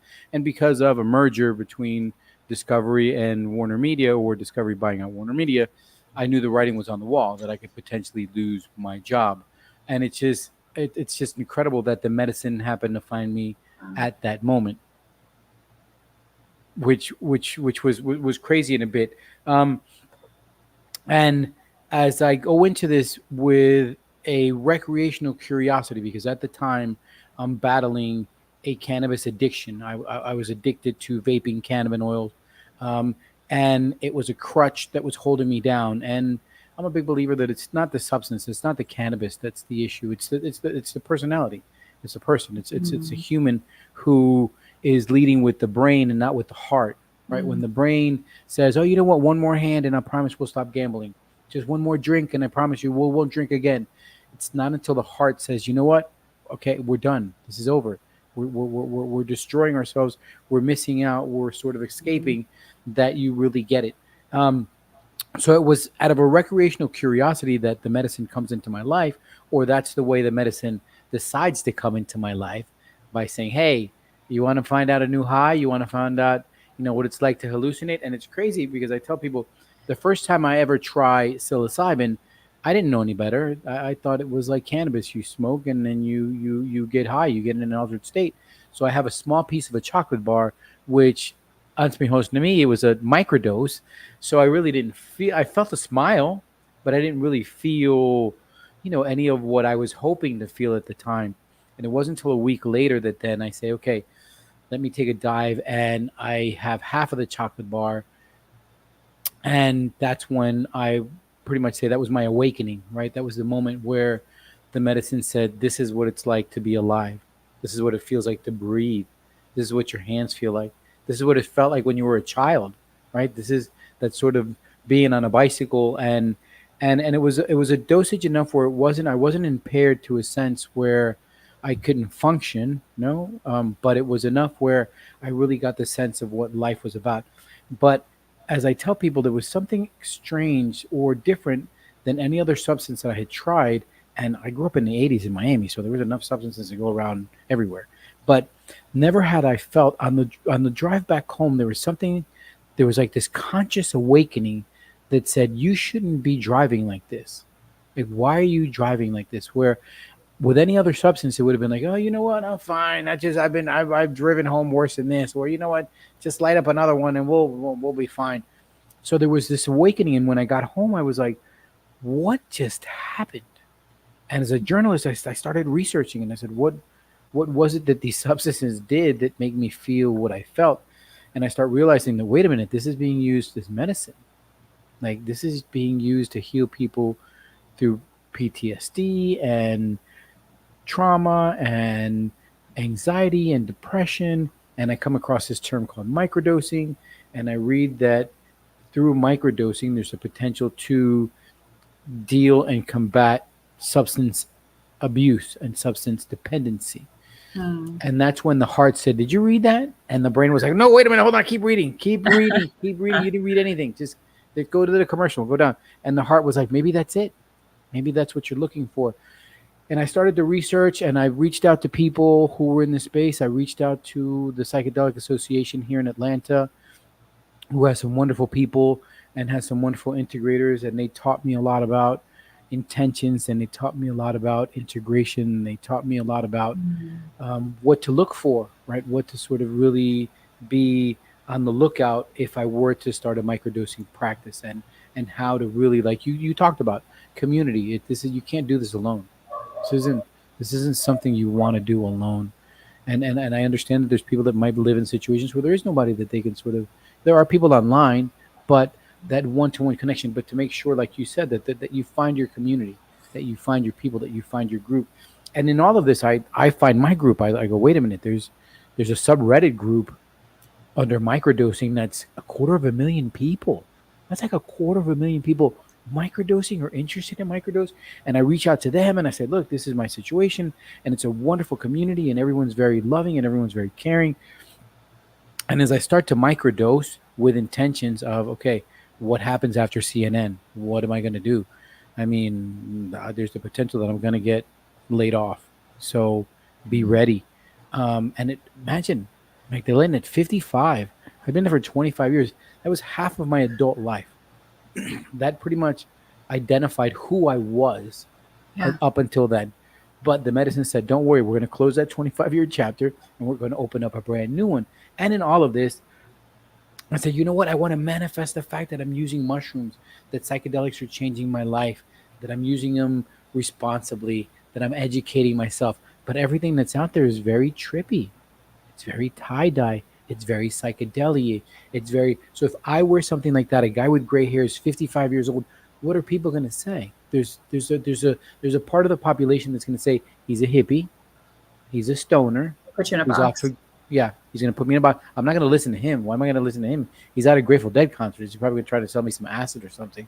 That's part of the population. That's part of the thought. So the idea came up, wait a minute, why can't I create an apparel brand that offers up apparel that starts conversations instead of elicits, I don't want to talk to that person. A t-shirt that says mush love. Why? Because that's what we should spread, right? Mush love. It's about mushrooms. It's about love. It's about hope. Or a t-shirt that we have that says microdosing. Why? Because that starts conversation, Magdalena. Because if someone is heard about this, read about this, they can say, hey, do you microdose? Yeah, I microdose. I've heard about that. I've read about that. What do you suggest I do? Well, I suggest that you educate yourself. I suggest that you read as much as you can. I suggest that you find a support group. I suggest that Mm. you find someone that can guide you through what you're looking for and helps you set intentions and helps you work that integration. So I created this apparel brand called Cultivating Wisdom to do exactly that, to open up conversations, to elicit um, childhood curiosities, as I call them, right? That someone says, "Oh, are those mushrooms? I've heard about that. Like, people are using mushrooms, right? Yeah, that's."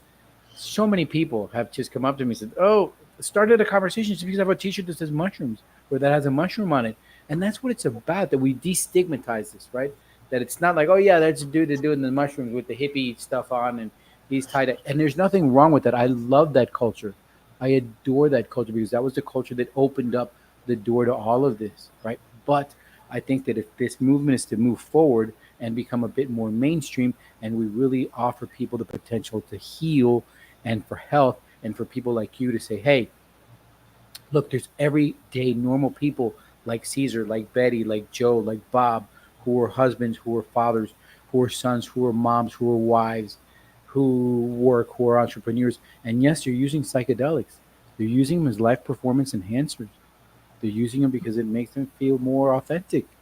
It makes them feel more in touch with who they are. It makes them feel more creative. It makes them feel more empathetic. It makes them Mm. feel more at peace with themselves. So yes, that's what I feel cultivating wisdom will do moving forward, right? That it is this not just an apparel, but a lifestyle, right? A lifestyle and apparel that we can say, yes, proudly, I'm using psychedelics to enhance my life, right? And that again, I can sort of move forward. I really, I'm touched by men. I talk to my generation, men 45 and over, who come up to me and say, I was lost. I thought I had everything because I had a $2 million house and I had a Mercedes for myself and for my wife, and my 16-year-olds had Mercedes, and I thought I had it all. And you know what? I have nothing. I have nothing. Or those men that are like just going through the motion at the age of 50, just waiting to see, am I going to win the lottery? Am I going to retire? What's going to happen? That there's this awakening that I can sort of help talk to men, my generation, who were taught, one, your feelings, you don't talk about those. You never talk about your feelings. Those you keep to yourself. Vulnerability, that's a weakness. Don't you dare be vulnerable. You go out there and you grind, and you bring home the bacon, and you bring home that 78-inch TV, and you send your kids to Nike camps even if they don't want to play football, but that's your dream. So you throw money at it, and that's what you're. That's so. It's it's hopefully speaking to those men to say, look, Mm. before being men, we're human, right? And we need to sort of have emotions, and we need to be there for our children, and we need to sort of let our children see the soft side of us. And money isn't everything. And look, I lost everything that identified me, and look, I was able to transform my life into look at where I am now. So that's the idea, and that we become the cultivating wisdom becomes part of an aggregator for um, honest, reliable psychedelic information, right? Whether it's we say, you know what, these are products that we really believe in, these are coaches that we really, really believe in what they're doing, these are facilitators who, these are great retreats to look at. So that's the idea. It's just amazing how, um, like I tell people, Magdalena, if 10 months ago someone would have said, look, 10 months from now, you're going to be a you're a potential thought leader in the psychedelic space. You're going to be at the biggest psychedelic conference there is in June. You're going to be dead center of it. Rick Doblin, the face of the psychedelic movement, is going to be wearing your T-shirts and coming up to you and saying, "Hey, I wear your T-shirts." I'd be like, "Are you high? Like, how many? What do you eat? 10 grams of mushrooms?" So it's been beautiful, and at the same time, it took me from this very corporate, and I'll just leave it at that, corporate world Mm. to this world of loving, of peace, of beautiful people like you, of wonderful people like everyone that has crossed my path in this psychedelic journey, to say, hey, you know what? It's with love, with compassion, with caring, with helping heal, we could potentially have a better planet. It's amazing, amazing, amazing. I took some copious notes. I hope you guys are listening because you shared a lot there. I did. That was a lot. Not to mention, I don't want to go there yet, but the fact that you're not only a man, you're Hispanic, right? Of Correct. origin. Correct. Born in Colombia. We have talked about that minority and all that. So I'm going to put that aside because this is important. And I don't know how, you don't have to go very deep here because I know for me, most people know my story. I was a binge drinking workaholic, addicted to social media, seeking approval outside myself. I believed the lie that I had an addictive personality and I was all or nothing, work hard, play hard, all the bullshit that our society paints for us to adapt as labels, not even talking about the corporate label, right? Correct. Yes. Or the dad or the mom or all of these things that we take on. But do you mind sharing, did you get to the root cause like I did with my own addictive behaviors? Did you get to that root cause of what was drawing you to the vaping? Did you unpack that? It was escapism. It was escapism. It was really escaping from reality. It was, let me smoke cannabis so I can walk into a building that I've been walking into for 25 years and numb myself of the fact that how long am I going to have to walk in here? There was also, and this had come on for a while, right? But at the end of the day, what I have found is that it was a way for me to escape my reality, not confront, not live my reality, but escape it. Whether it was my first marriage, when it wasn't a Disney marriage, to escape from that, right? To escape from that situation of that not reality, to escape from the lack of courage to say, do something for yourself, which my mother always tried to instill in me. You're never going to work as hard for anything as you will until it's your own. So there was that lack of, I could do that tomorrow. Or, it was that. So for definite, one of the things I have found, and it was funny because my wife told my mom, when my mom found out I was going to use psychedelics, of course, she was like, what? Like, oh no, no, I lost him. Like, and she called my wife and she said, I'm concerned. I'm concerned. It wasn't even like, I'm not, hey. No, I'm concerned for him. Like trading one addiction for another is what you were thinking, right? Or what she was thinking. Yeah. Correct. Is he okay? And Isabel said, look, I'm going to be very honest with you. He's been doing this for about 2 weeks. I can see a lot more focus. I can see that he's not escaping stuff. I can see that he's more present. I can see that he's not hiding from me or from reality, right? So that was the underlying cause. Were there other things? I'm sure there were. I'm sure there was addiction is, especially to a substance where the body builds up a tolerance where you're not going to be as high as if you hadn't smoked for a week, 2 weeks, 3 weeks. When it's consistent, it's almost like, you know what? I'm going to get up, I'm going to feel that buzz, and I'm going to chase that same situation all day. And now it's like, wait, what am I chasing? Well, I don't need to chase anything. I don't. Yeah, no, you've gone inward. Control me. Yeah. I bring this up because I feel like it's an important conversation because I'm very about pro safety, pro community, just like you shared. And I'm not calling anyone out here because trust me, I got my own stuff on my own side of the fence. But I have seen, now that I've been in the plant medicine community for 2.5 years, there's a lot of people who will trade, maybe their drug or their alcohol addiction for cannabis, since cannabis has been, legalized in a lot of places. And it's very trendy. Like, it's okay if I use cannabis ad nauseum multiple times a day, as long as I'm not using Vicodin. And I'm just curious, in your experience with that, what do you think about our radical responsibility in this legalization conversation with psilocybin, in this decriminalization conversation? Because I have had clients come to me for microdosing, popping psilocybin capsules all day and thinking, oh, this is better than drinking alcohol. It's better than drinking alcohol. And I'm sitting here going, No, We I'm not haven't even gotten to the root close. cause. We have completely Mm. not Mm. gotten the memo. That's a big concern that I have as I step deeper and deeper into this space, right? And I try to sometimes look at it from the outside world because I'm so new into this, right? There's people who've been sort of doing this and sitting with plant medicine for years. There's people that have sat with several different plant medicines for a long time, and they're a lot more knowledgeable than I am.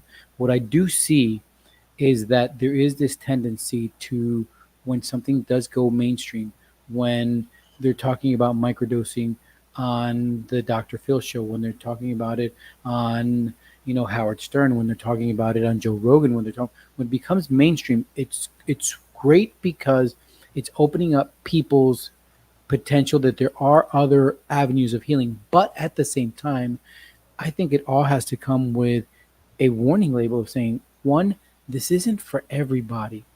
Mm. This isn't for everybody. Two, this is not a magic pill. There's a lot of work that goes into this. And that's why you need community. That's why you need a coach. That's why you need someone to guide you. That's why you need someone to be able to do this right.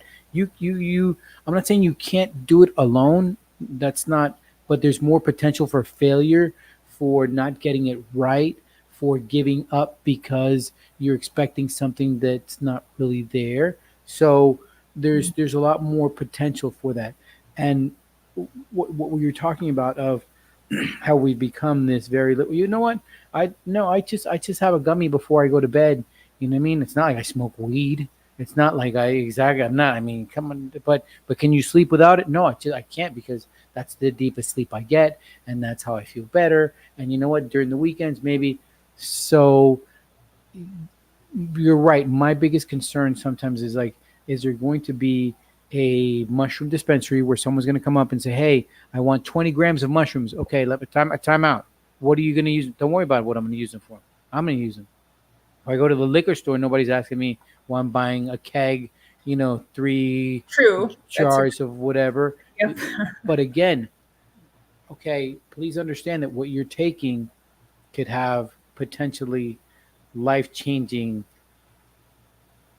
consequences.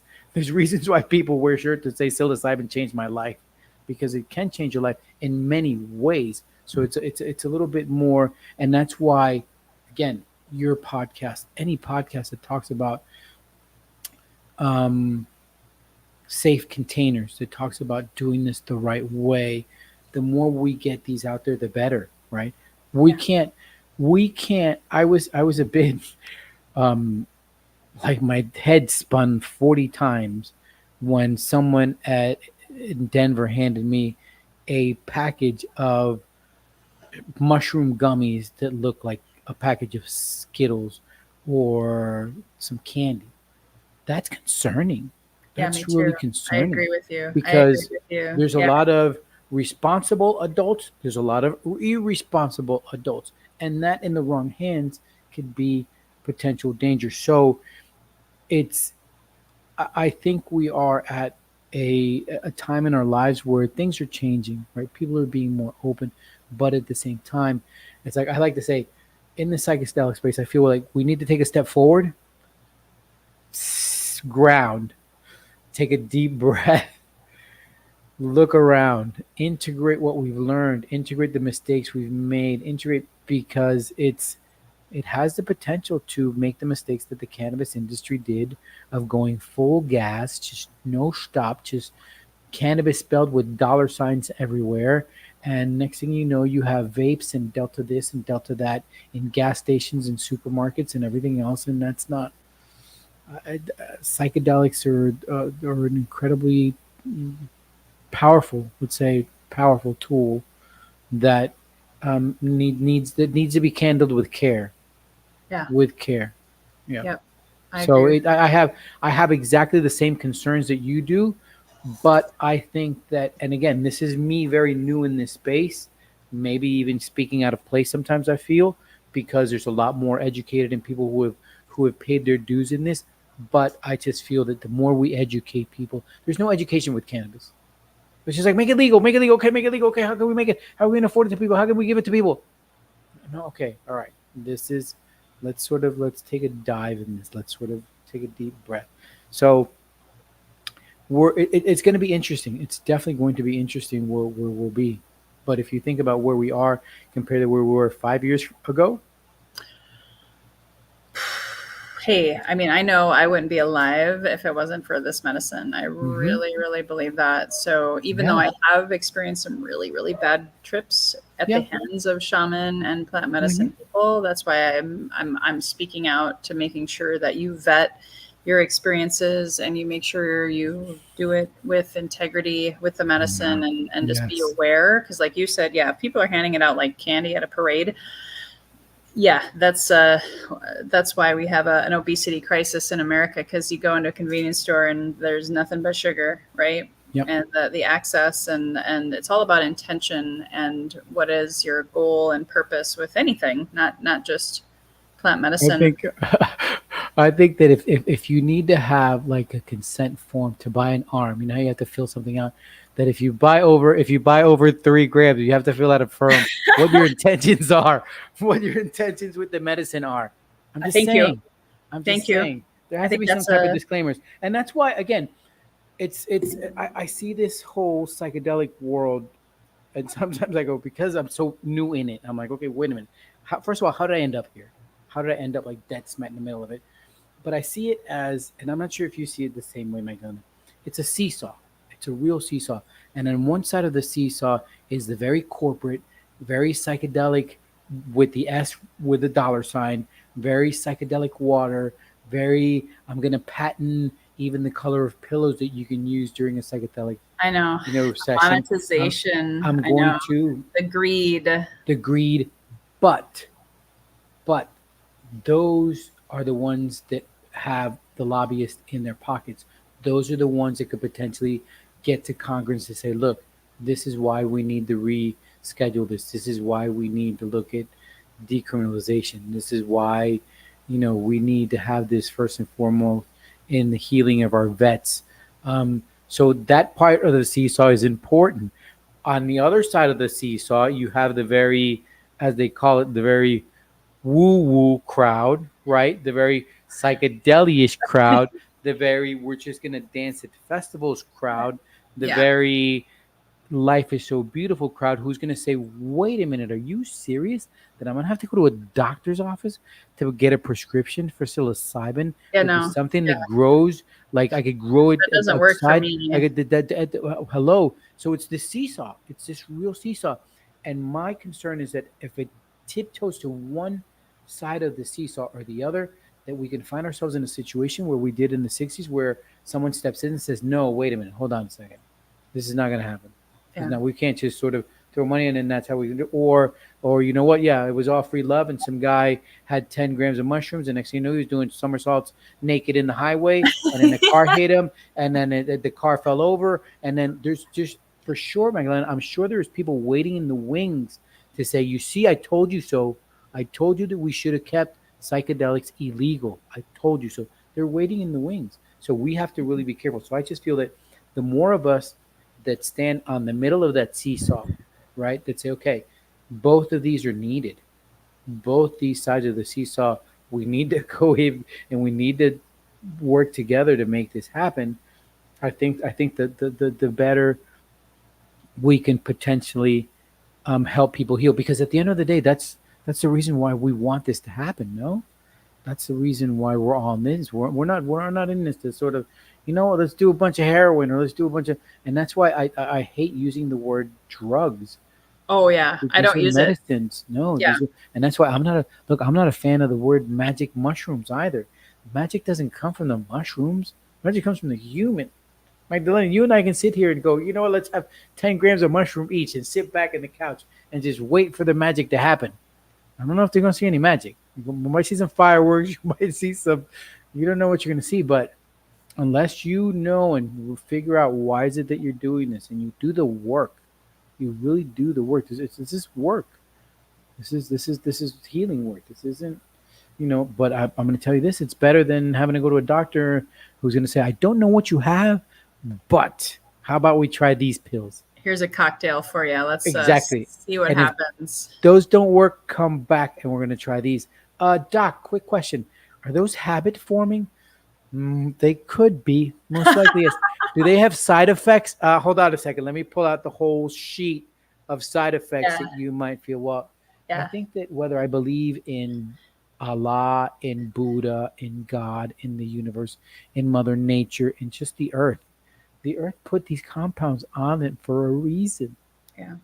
They put because why all the stories that back, on the shoulders of the ancestral people that we stand on, why didn't they suffer anxiety? Why didn't they suffer depression?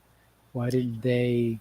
They had drum circles with psychedelics and altered state of consciousness. Jesus himself, I'm just sorry, I'm just going to say it. They did, and a lot of it has been hidden from us, and we're being called by our ancestors to remember this. So I'm just putting it out there. If you do the research, you'll find the messages, the breadcrumbs, the mushroom crumbs. Yeah, they're there, and I'm glad you touched on the indigenous part, because I think that's something we do have to respect. Right, we do have to respect where this comes from. We do have to respect them. I think there's a massive karma. I've heard scientists talking and bragging about, hey, they're doing these scientific experiments. I think that's why it got shut down in the 60s. I mean, of course, there's the whole religious and Richard Nixon and that whole conversation, but I'll leave that on the shelf. But I think there was a bit of a karmic thing where the medicines were like, okay, guys, this isn't exactly what we were hoping for. So we'll come back in a few more decades and see if you're more evolved and ready to truly heal, which I think this Age of Aquarius is calling upon. And I think this is what I want to close with. I know there's so many things we could talk about, and I will have you back. I promise. No, I would love to come back. And I want to have you. We're going to start our new season of our podcast.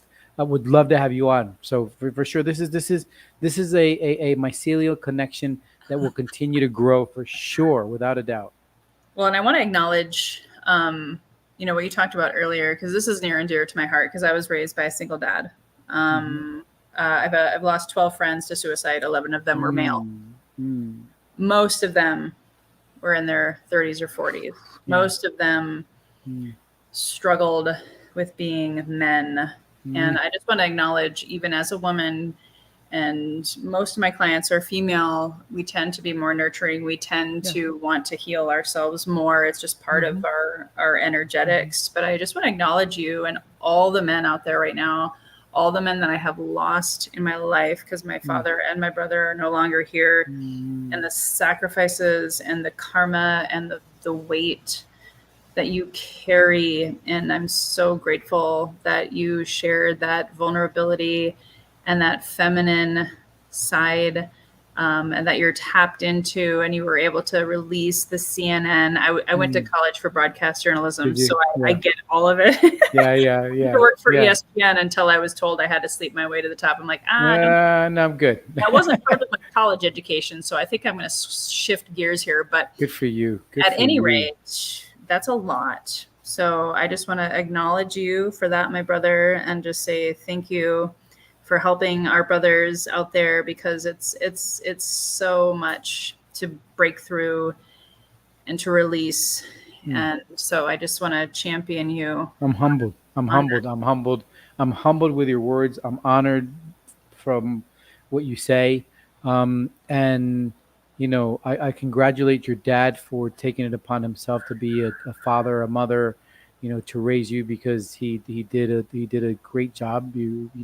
From what I've known you, you're a wonderful person who does things with her heart, which is beautiful intention. So he did well. So hats off to him, and that is the purpose, right? The purpose is that there are men out there who are realizing this, right? That it's okay, right? I feel better being vulnerable and letting people know that I'm hurting than whatever I'm holding in, right? That release. It's the realization that you do need to release. It's the realization that we all need some type of escape valve. And I appreciate that. I appreciate that you recognize that, because there are a lot of men that are hurting. The suicide rate, especially with active military and with veterans, is appalling, is literally appalling. Any suicide rate is appalling. When we live in a society where people would rather not be around anymore than wake up in the morning and say, wow, thank you Thank you for another day. Thank you when you're that hurt that you can't have your mind process that first thing in the morning. We're hurting, and hopefully, the more people we can talk to, the more people who we can open up their childhood curiosity, the more people they can then do the same thing, the better we'll be. I'm a big believer that we can. I'm a big believer that one by one we can change it. If we change one or two minds, that's one or two minds that we change, right? There's one or two people that we helped that might have not if we weren't doing what we were doing. So hats off to you. Congratulations to you for what you do. Ecstatic. Um, I sometimes sound like the dad who wants to tell everyone I'm so proud of you. And someone said that can sometimes come off condescending, because again, it's like sort of, well, I'm just, well, you proud of me because I'm doing what I love to do because I'm doing my job. I mean, I'm just doing it. But I say it in the most humble way.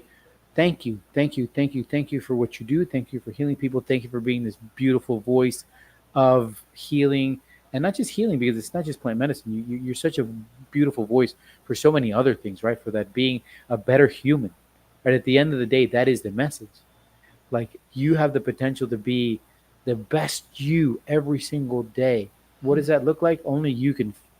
Only you have the limits to what that could be. Only you have the limits. But I'm here to cheer you on. I'm here to encourage you. I'm here to let you know that you can do this. So beautiful that you do that. Thank you. I receive. I always like a good atta girl, because as entrepreneurs, we don't hear it Atta girl. enough. Yes, atta girl. Atta girl. So Good for last, you. where can people find you? So they can find me, CesarMarin.net. That is sort of where I'm going to have my coaching space, where Cultivating Wisdom will start to be that aggregator of information that we said, cultivating CesarMarin.net. And then, of course, cultivatingwisdom.net is the apparel brand. Part of the proceeds are going to go to Vet Solution, which is a wonderful, wonderful organization which is helping veterans find plant medicine retreats. So that's a wonderful, wonderful cause. Even if you just go in there and check them out and help them out, that's awesome. And then most of our stuff is on Instagram. A lot of my own personal journey on a daily basis. I really like to share, my stories of what's going on, what I'm thinking, how the microdosing is helping me. That's cultivating.wisdom on Instagram. And again, we got a podcast that's coming up for a second season, so we'll have some fun with that. So I'm sure if you Google Cultivating Wisdom, somehow I'll come around somewhere. Awesome. And you might have a giveaway. Do you have a prize for anyone?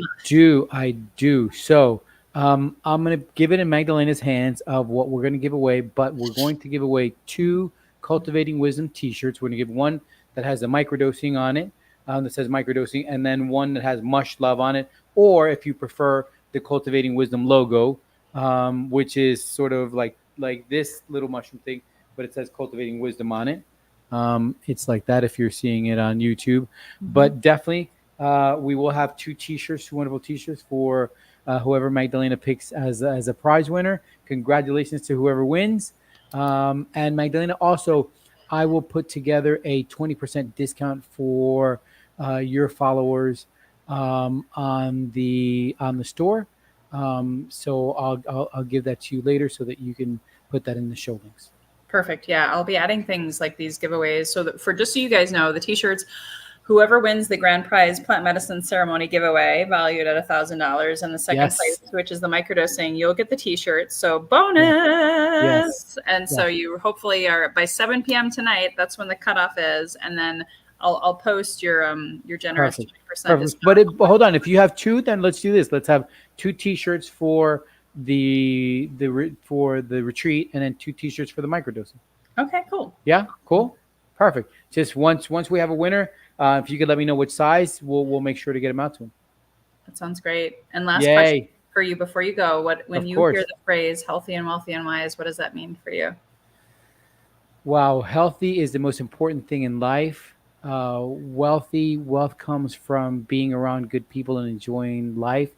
And wise is about wisdom, about sharing the wisdom that we have and acquiring all the wisdom that anyone wants to instill in us. So 3 words to definitely live by. I love it. And I was going to mention this earlier, so you just reminded me. cultivating wisdom with the wisdom and healthy and wealthy and wise. For me, it all comes back to that inner truth and developing that, whether it's through plant medicine, meditation, whatever is your modality is perfect, or whatever is expanding your consciousness. So thank you for helping us cultivate wisdom and for sharing space with us tonight. Thank you so much, Magdalena. Much love to everyone out there. Be good people, cultivate wisdom as much as you can. Like I said, spread much love. Thank you. Aho. Beautiful, guys. Well, I'm so excited. That was an amazing interview, just kind of showing, I teared up there at the end, just so you know my heart. A lot of this is about healing. A lot of this is about vulnerable authenticity of coming back to your truth. And whether you're a mom, dad, partner, business owner, whatever roles you play in life, we know that there's so much more inside of you that's just waiting to come out and to be shared. So both, I think Caesar and myself are an example of that. And we just want to spread that vibration, raise that vibration and share it out there into the universe. So I'll do a quick reminder and then I'll bring in my special guest, Livia. I see you. So I'm just acknowledging that you are here, my friend. And so just a reminder, because this is our final hour, you guys. In less than an hour, we have one more guest, and it's going to be a profound one. You're going to want to wait for this one and stick around, whether you're on live or replay. That's beautiful, too. Here at the Healthy and Wealthy and Wise show, this is our third hour and final hour of the 6-hour marathon of 2 days, relaunching Healthy and Wealthy and Wise. We have 2 grand prize giveaways that just got sweeter with much love t-shirts given. So if you want to win, just this will be the final reminder. I'm not going to remind you guys again because you got less than an hour to do all of this. Comment below, #live and where you're tuning in from. Hit the share button with your community. Sharing is caring. So share it from Facebook Messenger, Facebook, the actual live here in Healthy and Wealthy and Wise, my Facebook group. You can share it on LinkedIn. You can also share it on YouTube live, I do believe. Otherwise, the Facebook group is probably the easiest and fastest. I do got to see you share it during the live to qualify. And then, of course, this one's probably a little bit more time consuming, but hopefully you have 5 friends, some social capital. Refer 5 friends to my website, register them. They've got to have named you as the referral source before 7 p.m. Pacific. And then if you have 5, then the last thing, the final thing is to leave a review on iTunes for Healthy and Wealthy and Wise. Or if you're an Android user, we're equal opportunity here. You can also leave me a review on LinkedIn or a review on Facebook on my fan page. So for better or for worse, this is your last call for that.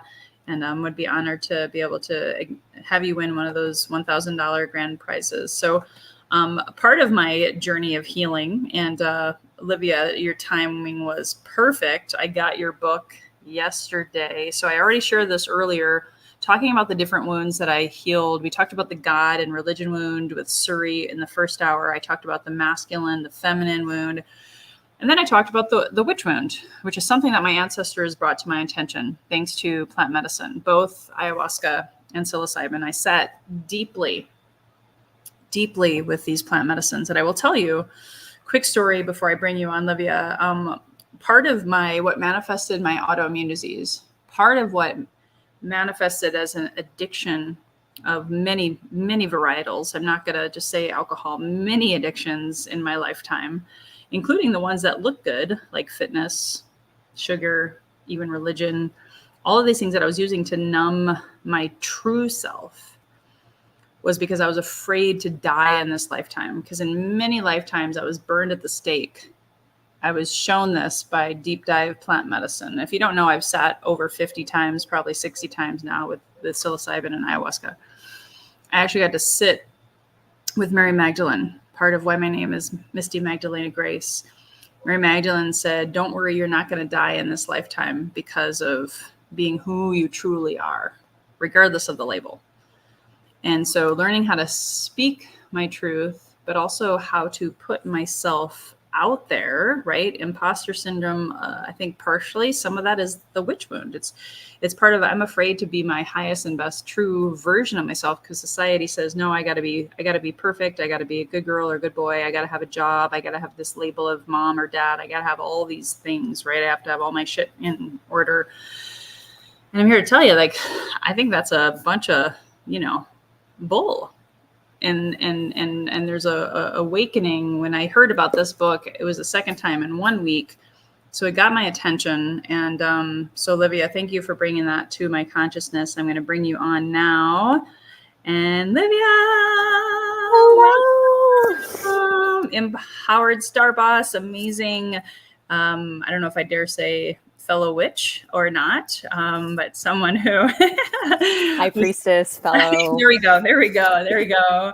Someone who's been a friend and who knew me as that masculine, like, get shit done, let's go, sell, do, being more in that left side of the brain. You and I met in that experience years ago. Yes, and I was also very much in that space too. So yeah. So I'd love for you to share with people who you are now, what you're up to, and anything else that you want to share. Yeah, no, I'm appreciated being here again. I know that I was on with you a while ago, way back in the day. I know for me, it's also been a personal journey. My journey started individually at the age of 16. It was a time in my life where I made literally a vow to the universe that I wanted to heal my family background. I wanted to heal myself. I wanted to heal, like, I did not want to continue on with all this toxicity that is in our world, right? And I experienced a lot of that when I was young. Really been deeply spiritual in my own aspect, and have struggled for many years to really honor that and also bring that into the work I do in the world. And an area that I noticed in myself when I became an entrepreneur over a decade ago was that being so into my masculine, right? Because I'd spent years and decades working in masculine dominated industries and denying my whole feminine side of myself, denying my spiritual aspect of myself and how that really falls into things, and really just denying myself of being who I truly am in this space. And so I've gone through a lot of my journey, a lot of deep diving, a lot of work in different areas. And one of the biggest things and shifts that I've found was that sense of overwhelming doubt and fear of being myself, of making my own decisions, of moving forward, and seeing that hit me over and over again, particularly as being a businesswoman, right? Doubting my own decisions, doubting my own intuition. When my intuition would say, go in this direction or connect with this person or connect with that, I would second guess it. I would be so focused on that mental space, right? And I really, really loved and enjoyed the ceremony that you did recently that I was part of. And I'm not sure if you want me to share a little bits and pieces of that. But it was, for me, like my background is I have both my parents are from different countries. One's from Europe, one is from the Caribbean. I have, native cultures in my life. I've had family members who were, in the medicine space. And so for me, it was a natural part of me wanting to experience this journey and going deeper, really deeply connecting. And so being part of your ceremony recently was just phenomenal, because it was getting to really experience that deep, unconditional love that you can really, honestly, really connect with when you're really part of nature and you're doing it in a ceremonial type of aspect, really caring, supporting, nurturing, allowing to go really, really deep and really connect with your soul, and allowing it to just blossom and feel like you can do anything and be invincible. And I think that's where, the work that you're doing and the space really helps that. It really helps folks, because I've suffered for years with anxiety. I've had anxiety attacks, addictions as well. Food addictions was something I went through for many, many years, and it's just one of those things where really coming to a space where, and overhearing, earlier when you're talking about, it was like our elders, really had a space to care for you when you were going through things, and really helped you, support you, and also too, if you had special abilities, if you're super sensitive to your environment, super sensitive to things out there, and those were considered the folks who were sort of the seers in our ancients, right? And so we still have that part of us in our lives that we just don't incorporate. And so it's just bringing that in and allowing that, and allowing the ceremonies to be part of that, to support you. You know, it makes you be able to be more confident in yourself, be more confident in your soul.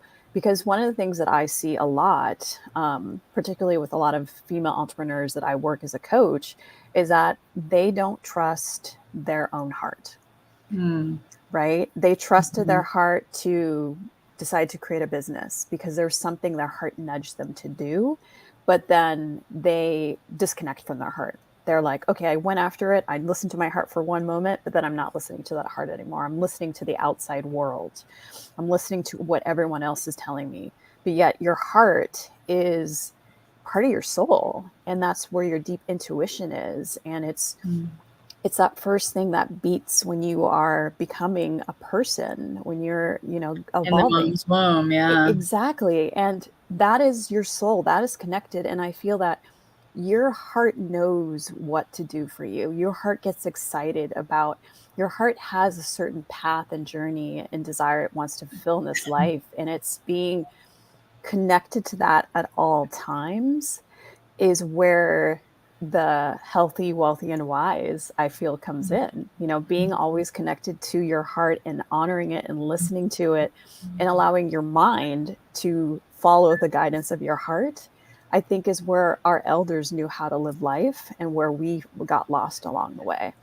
And I definitely agree that, you know, the book I shared with you, it was so powerful because it showed not only twofold of a process that we are been, you know, traumatized for centuries of women who were strong, following their heart, being just, you know, attacked, killed, destroyed, and so many people witnessing that.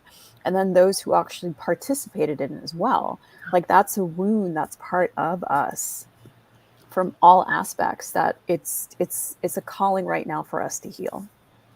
Yeah, thank you so much. I appreciate you sharing your wisdom, and yeah, we do got to be a little careful and sensitive because of who knows the audience that's listening. But I guess we'll call it that you participated in a deep dive ceremony, and you had never done that before, correct? Nope, never. I've been called to one, and it was interesting that, you know, I've known you for years, and you're in this process now, and it was just the right time, right place, and yeah, it was the first time ever I've been called to do this for some time now, and it all aligned as perfectly to be part of it. And I'm respectful of what you do and do not want to share, but if there's anything else, because I remember your share was very profound. I remember you wanted to let go, and there's, you know, a lot of people are like holding on for dear life right now and like white knuckling it and being like the good girl or the good boy. And that was the first place I went, was to surrender and let go. Any messages that came through that maybe you can inspire our audience with, knowing that, yes, she took a heroic dose of a medicine. That's all we're going to say right now. But anything else you want to share? My intention of doing the ceremony was for me to really deep dive into letting go of the fear and self-doubt that holds me back. It is a process that I help support in the work that I do in coaching women. And so for me, I came to the ceremony with that was my intention, that I want to really fully let go. I want to just let this fear go. I want to let all the doubt go. I want it all to be gone, not only for this lifetime, but also I'm also very in touch with my other lifetimes, all of that, right? The experience of itself was letting go and then some. It felt very much of, I was having a very deep, profound conversation with the universe, and that the universe really was loving me unconditionally, and that all this things that I worried about, the perfectionism, the being vulnerable, the shame, all that stuff that I had, it was the universe coming back and saying to me during the ceremony that, like, I love you for everything. I love you for the shadows. I love you for the darkness. I love you for the mistakes you made that you feel bad about. I love you for everything. And it was the most profound experience of ever being unconditionally loved that us as humans, we don't experience, unfortunately. A lot of the love that we experience in the world is very conditional. Like, if you do this, I'll love you because of that, right? This was the true feeling of, I love you for being you, everything. And it just opened me up so much. And it also made me realize how I want more of that in my life. I want to be more in a space where I am unconditionally loved. I want to be around people who are more unconditionally loving for me and having those types of experiences. And it also helped me see too that it's not only me, it's everyone else. It's sort of that thing that we forgot a long time ago, is that, like, we are beautiful, loved souls, and that no matter what you've done, you are still loved and cared for and respected, and you are seen. And it may be a complete horrible struggle you're in right now, but you're not alone in any of it. You are just so nurtured and loved and cared for. And that was just very profound, because our mind gets into this whole monkey mind space of, like, oh, you're this or you're that or this and that and this and that. And we are our worst judges. We are most hardest on ourselves. And so it was an experience where that just disappeared.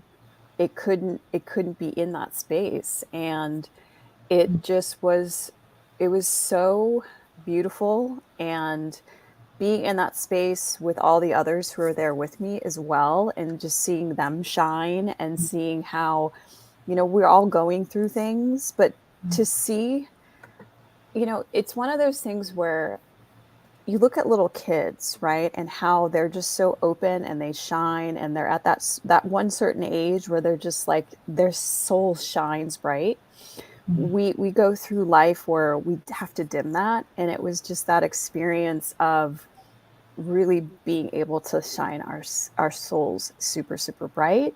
And knowing that it's not only myself, but it was like everyone in this room, everyone on this planet, we are all just very much loved and cared for. And it was just very profound. And I left that experience just going, like, I miss this and I want to have more of this in my life. And what can I start to let go of to help me bring this in my life in more steps? Because it was definitely something that, you finally got a taste of, like, the best tasting food ever. Like, you can never go back. Which is good, right? I mean, that's what we want people to have in ceremony. And I'm so glad. And you're still feeling good. You're riding the waves. You're in that good space, because we always say it's about that integration and that next step, and how to take that aligned action, how to keep the medicine with you as you move forward. It definitely, so many things have now let go. Before the ceremony, there were certain things that, holding on to, that was from, like, a mental space. And I think the experience itself helped me shift out of that, and has given me a different perspective. It's allowed me to be more connected to my higher self a lot more. And I'm always about, how do I continually stay reconnected to my heart? Because that is my center. That is my guide. That is my compass. I say that is my soul compass, and this is what guides me. And this helped me really be more in tuned with that. And it's something that I feel that there's a reason why our elders did these ceremonies, right? There's a reason why they did them, because they were there to help support the community, to help support people who may be going through a hard time to release out of that. They were supporting those to grow and evolve and to be really connected. And in a world where, you know, our elders didn't have the technology advances as we have, right? But they were able to utilize these to really help support them live prosperous lives, and they lived long. And I think that's for us to reconnect with and reconnect with our soul and use that as our compass to help guide us more. And that ceremony was just a remembrance of you're on the right path. You're continuing on the right path. You listen to your soul, you listen to your internal compass to guide you to do this and continue to do the work you do. And, I'm so grateful that you are doing this because, it's going to help so many people. It's in a world right now where, mental illness is it's all-time high. People are wanting to have better lives, but they're even scared to do that. Like I see that when the work I do is that they're trying to get a better life, but then they also scared to make that next step to do it. These are things to really help you if you feel called to it, to help guide you. And it's done in a way that is very loving, supportive, and cared for and safe. Thank you. Thank you so much. And I know you have a book coming out. You're going to come back on my show later this year. Do you want to share a little bit about your book as we close? Sure. So speaking of Soul Compass, my book is called Soul Compass. It is a female's entrepreneur's guide to navigating past fear and self-doubt. The book, it took many years in the making. It is based on the strategies that I've taken over the years to help support me navigate past that, trying to grow businesses over the years. And then also just clients I work with and sharing their experiences and the strategies I've given. I'm really all about helping reconnect with your soul, because when you are completely reconnected to your soul and all the work that you do, you're unstoppable. You know the right decisions to make. You are not full of overwhelm. You feel guided. And even if it's a decision that no one else is making, your soul knows the next step after that will bring more abundance and wealth and prosperity into your life. And I think that's where we've lost, that we're so into our mind thinking we need to make decisions out of that. But sometimes following your heart, it actually knows 5 steps ahead before your mind ever does. So the book is really helping you reconnect to your inner guide so that you can do the work that you want to do in the world and be abundant and wealthy and prosperous in doing it all. I love it. Awesome. Well, stay tuned, guys. Livia will be back this fall, and as we roll out season 4, year 4, heading into 300 episodes. So thank you for your share and for your, the heart is the seat of your soul. So I love that you're writing about that and recognizing that. So thank you. I think we need to see a shift now, specifically in the business world, to really incorporate more spiritual, holistic, whole soul aspects to it. This is what we're missing in all of our lives. So my mission is to help bridge and bring that in and help support folks, let their soul start guiding them more in all that they do. I love it. Beautiful. Beautiful. Well, have a beautiful night. Thanks again for the book. If you guys haven't checked it out yet, Witch Wound, Heal the Witch Wound. Livia helped inspire that. So thank you.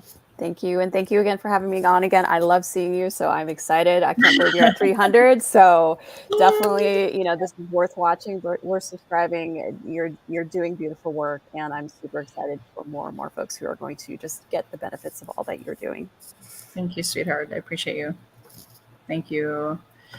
All right. Well, we have one more guest, guys. I saved the best for last. Okay. That's not a really nice thing for me to say, but I kind of sort of did. She's my beautiful sister, Norma. She's going to be joining us here in just a couple minutes. I just wanted to quickly announce, since we're heading into the home stretch, guys, now. So if you want to, like the 7th inning stretch of the baseball game, if you want to stand up, stretch a little bit, work out the kinks, get a refill on your water. I'm actually going to take a sip of my water as a gentle reminder. Please hit the share button, guys.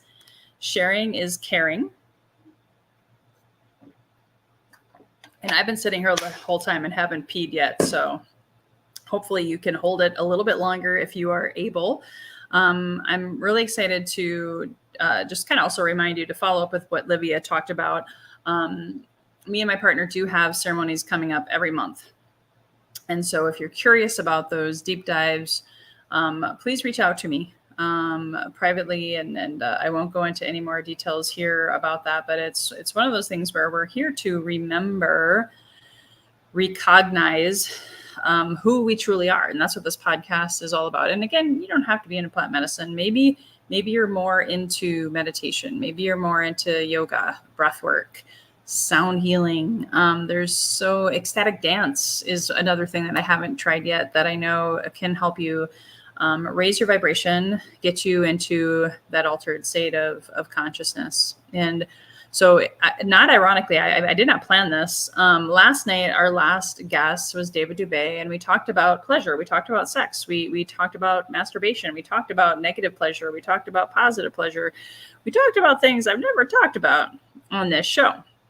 And so now we're going to talk about eco. I'm not actually sure if I'm saying it right. Eco sensuality. We're going to talk about yonis. We're going to talk about the divine feminine and how important this is for both men and women to really honor this shift in consciousness. We kind of alluded to that with Caesar as well about how, and last night we talked a lot about this with Amy Tyson about bringing in these divine feminine energies, whatever you want to call them. There's different labels out there, but everybody's feeling the feels. A lot more people are feeling more vulnerable, a lot more emotional. There's a lot of relationship breakups and upheavals. There's a lot of sexual trauma being uncovered. The world is changing. And I believe personally, it's the divine feminine rising. And so Norma, I'm going to bring you on. Hope you're ready to be on camera. You guys are going to want to take notes on this one and hit the share button especially. So Norma, welcome to the show, my dear sister. Can you hear me? I think you're muted. Can you hear me now? I can hear you now. Beautiful. Thank you so much for having me. You look amazing. How are you? I'm doing so good. Feeling juicy today. Well, these guys are going to be in for a treat. And I didn't want to introduce you more than just saying you're like my divine feminine goddess teacher, my plant medicine mama, my sexuality expert, and have been on the phone with me crying tears of just really coming into my own as a woman, a woman in this world where we have been so male dominant for so long. So I'd love for you to share your story and a little bit about what you do. Well, my story is that of shame, as many very sensual beings have been in this planet. I was always a very attractive little girl, and I was very open about my feelings and about what my body needed and wanted.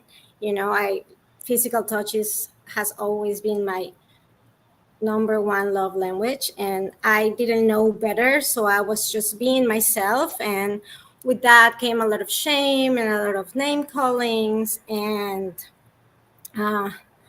with that I got into a relationship being, you know, I was dealing with addictions and repressing a lot of who I was with these substances. I get into a relationship, and I was a very dysfunctional woman for my man, and so he was for me. So when I started dealing with plant medicine or commuting with plant medicine, I started like open up, and it all came to like healing the wounds and going back to the roots.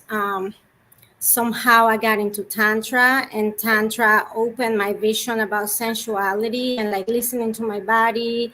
And like the fact of like being a spiritual being means being connected to your body. Like it's not just meditating, right? It's listening to your body and like really unleashing the wild woman that we all have inside of us, and being more open about how my body feels and what she likes, and just exploring many things through sensuality.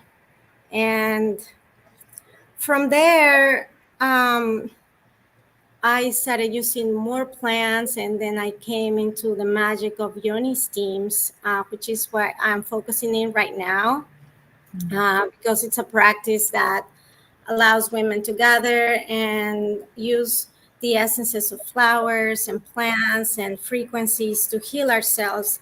And with that, like commute with each other. And what Tantra taught me when I was studying sensuality and getting together with women, the power of like just being free and being naked and not being ashamed or how we look, but like really starting to love our bodies just the way they are, and loving each other and encouraging each other, and just opening up to the wild expression of the feminine.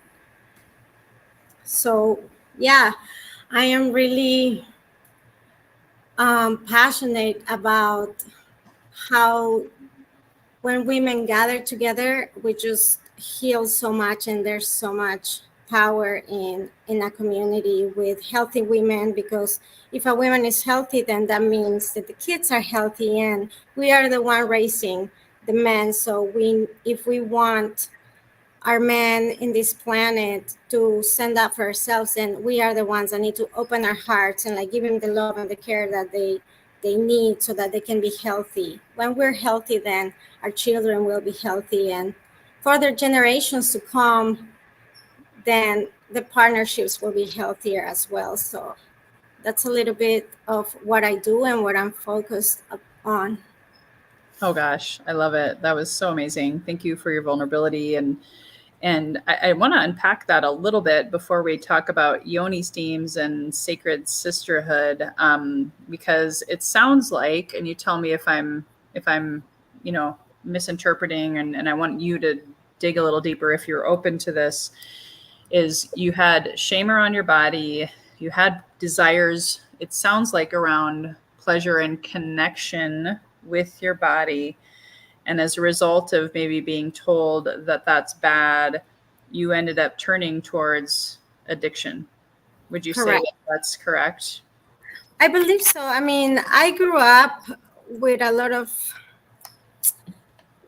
addictions around me, and the people were obviously very sexual in my eyes, but everything was hidden, so I could like pick up on that. And yeah, I mean, me being open to sensuality and just being shamed about it. And also, once you're intoxicated, you're like even more open and more wild, but like people are looking at you from a perspective of like, oh, she's doing something wrong. And like I even had problems because I grew up Catholic and I went to Catholic school. So the way that I would dress, me trying to be sexy and like allow my goddess to flourish. I mean, I was told that it was wrong, and like even my teachers were shaming me for being who I was.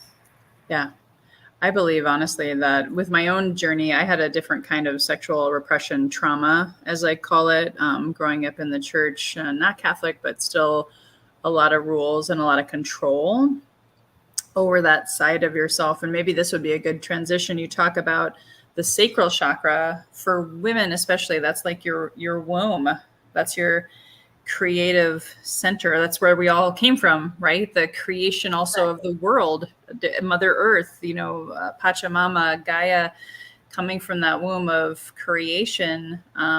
That's a very sacred place. And yet it has been traumatized, demonized, shut down by institutions aplenty. I won't even go there. But with what you're offering, and I know you have womb ceremonies and yoni steams, so maybe talk about those services and how that can help women heal. And of course, they're men, because they're going to benefit from that. Yoni steams have been used in many cultures for thousands of years. And women in different parts of the world will use it for different things. Some people will use it to have better pregnancies. Other people will use them to stop menstrual cramps. And a lot of women in some countries will use them to please the men, because when you use these herbs or these plants, then you help the vagina to be more moisturized and to be healthier, and like the muscle starts tightening. So if that results in having better sex. And if you have any kind of like problems during your menstrual cycle, then because the plants help you with the emotions, like the plants are going to do whatever they need to do in your body. You know, we just allow the plants to use their wisdom and work wherever they need to go. Sometimes women come without knowing that there's a disease or like a misalignment in their energy, but they just know that they're bloated or they're having all of these cramps. And honestly, like everything gets stored in our womb.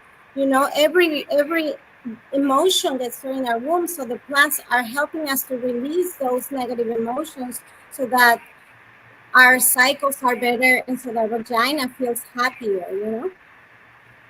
I love it. Yeah, I had never heard of yoni steams until I entered into the plant medicine space. I've sat with you. Maybe for our audience, if you don't mind, however you want to describe it and what kind of plants are used, how does a yoni steam happen? Okay, so it depends on the kind of steaming that you want to do. There's people that make blends that are for like many things, like I said, the menstrual cramps and the immune system and tightening. There are other ones that are good for pregnancy. But what you do is like that you choose of the plant that is calling you. Let's say the rose. We had a ceremony last month and we used the rose because it has been the plants that had been used in Egypt and many other cultures for purpose of beauty, and it's great for the immune system. So we use the rose. We heat up some water. We have some little pots, clay pots, and you heat up the water. You pour the water and then you do an intention with the plant, or at least this is what we do. We do an intention with the plant. We talk to the plant. We communicate with the plant. We talk to each other, and then we add the plants to the water, and we all wearing long skirts. So you squat or you sit down and you allow the plants to work while we sing songs to each other. Or sometimes we can do like exercises like the cat cow, because that we need to open the uterus so that it allows the steams of the plants to work better. The steam lasts for about 15 to 20 minutes. It's like a little temazcali or like a little sweat. It's like a personal little sweat that you create from your torso down. So you have the long skirt, and then we put like blankets on top because we need to create like a chamber of heat that allows the vapors to penetrate along our bodies. While we're doing that, sometimes we sing songs, sometimes we drink tea, or sometimes we just share with each other. I love that. Yeah, and that sisterhood is so important. I remember for me, that was not easy to allow or accept because I come from a sales background and in a man's world. And even I think women who maybe don't work for themselves or who aren't in sales, right? We've been surrounded by such a masculine dominant world. I know you, like me, we both said we wanted to be like our dads, right? Yes. Yes. It's like the Oedipus complex, right? The boy may connect with the mom, the girl connects with the dad, and oh my gosh, how that can really shut down also. Do you think that somehow impacted you as well? Definitely. I lived on my masculine for a very long time. I mean, I grew up.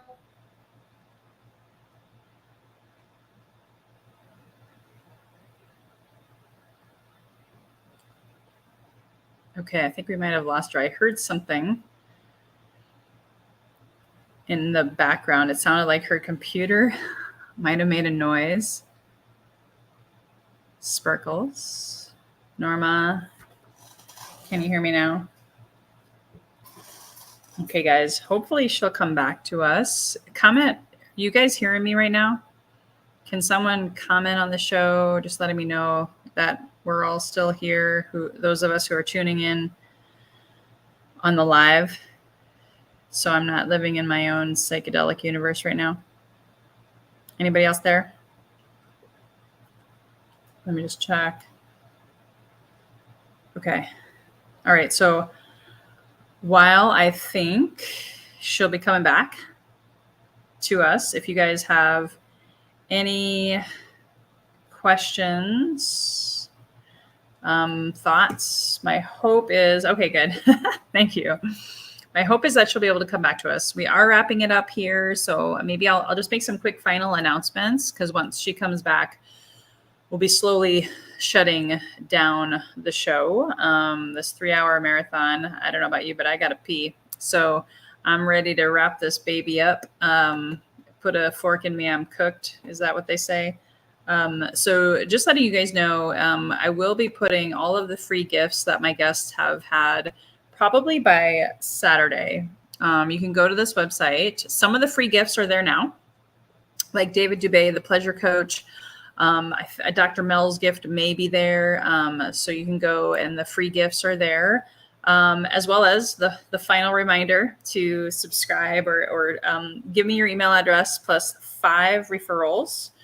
And then we will submit you into the drawing for the free plant medicine ceremony, which Livia gave a glowing testimonial about, free microdosing coaching, which Josh today, and I had a couple testimonials yesterday. Our goal here is to help you heal. Our goal here is to help you have that wisdom within, that intuition development, trusting yourself, right? That was the biggest thing I recognized over the past 2 years since the pandemic, that I wasn't trusting myself. I was always looking outside myself for answers. And so I know if for some reason Norma doesn't come back, she was giving away, let me actually tell you what she told me. She wanted to give away a free spot in the next womb ceremony. So you do got to be local to San Diego. So email me as of today, my email address is still lois@loiscoffee.com, even though I go by Magdalena Grace now. Everything's going to be changing. By the end of summer, I will be fully transformed. Let me just see if she's coming back. And then last but not least, as we are in this Lion's Gate portal, as we are in this preparation for the full moon, we'll be having a sale. MICRODOSINGforhealth.com is a new website domain of mine that showcases my brand new, fully launched, as of today, my 3 tiers of microdosing coaching. So it's community, plant medicine, microdosing, healing, all together. You have the lower tier for $97. The next tier is $197. The next tier is $497, depending on the level of what you want to spend and what you want for healing. I'm giving you 50% off. So if you go to microdosingforhealth.com, the promo code is on there. You can sign up. It is subscription based. You can cancel at any time. And the goal is to help you get lasting results. The goal is to help you be healthy and wealthy and wise, and to transform, to transmute the shadows, the negative stuff, the fear, the shame, the guilt, just like Norma was talking about. The shame was causing her addiction. I believe most suicide addiction, because I've lived this on all different levels, is caused by not really remembering who you truly are, shoving down your truth, not living your truth fully. And that's something that you can't do on your own. It's just not safe. It's not wise. So finding a teacher, finding support, finding tools, finding community is really, really important for you to be able to accomplish that. So if you found value in today, and I don't know if Norma's going to make it back before we wrap it up here, I'm going to give her a few more moments, a couple more minutes. Does anybody have any questions? Does anybody want to share anything that you gleaned value from as we wrap this up.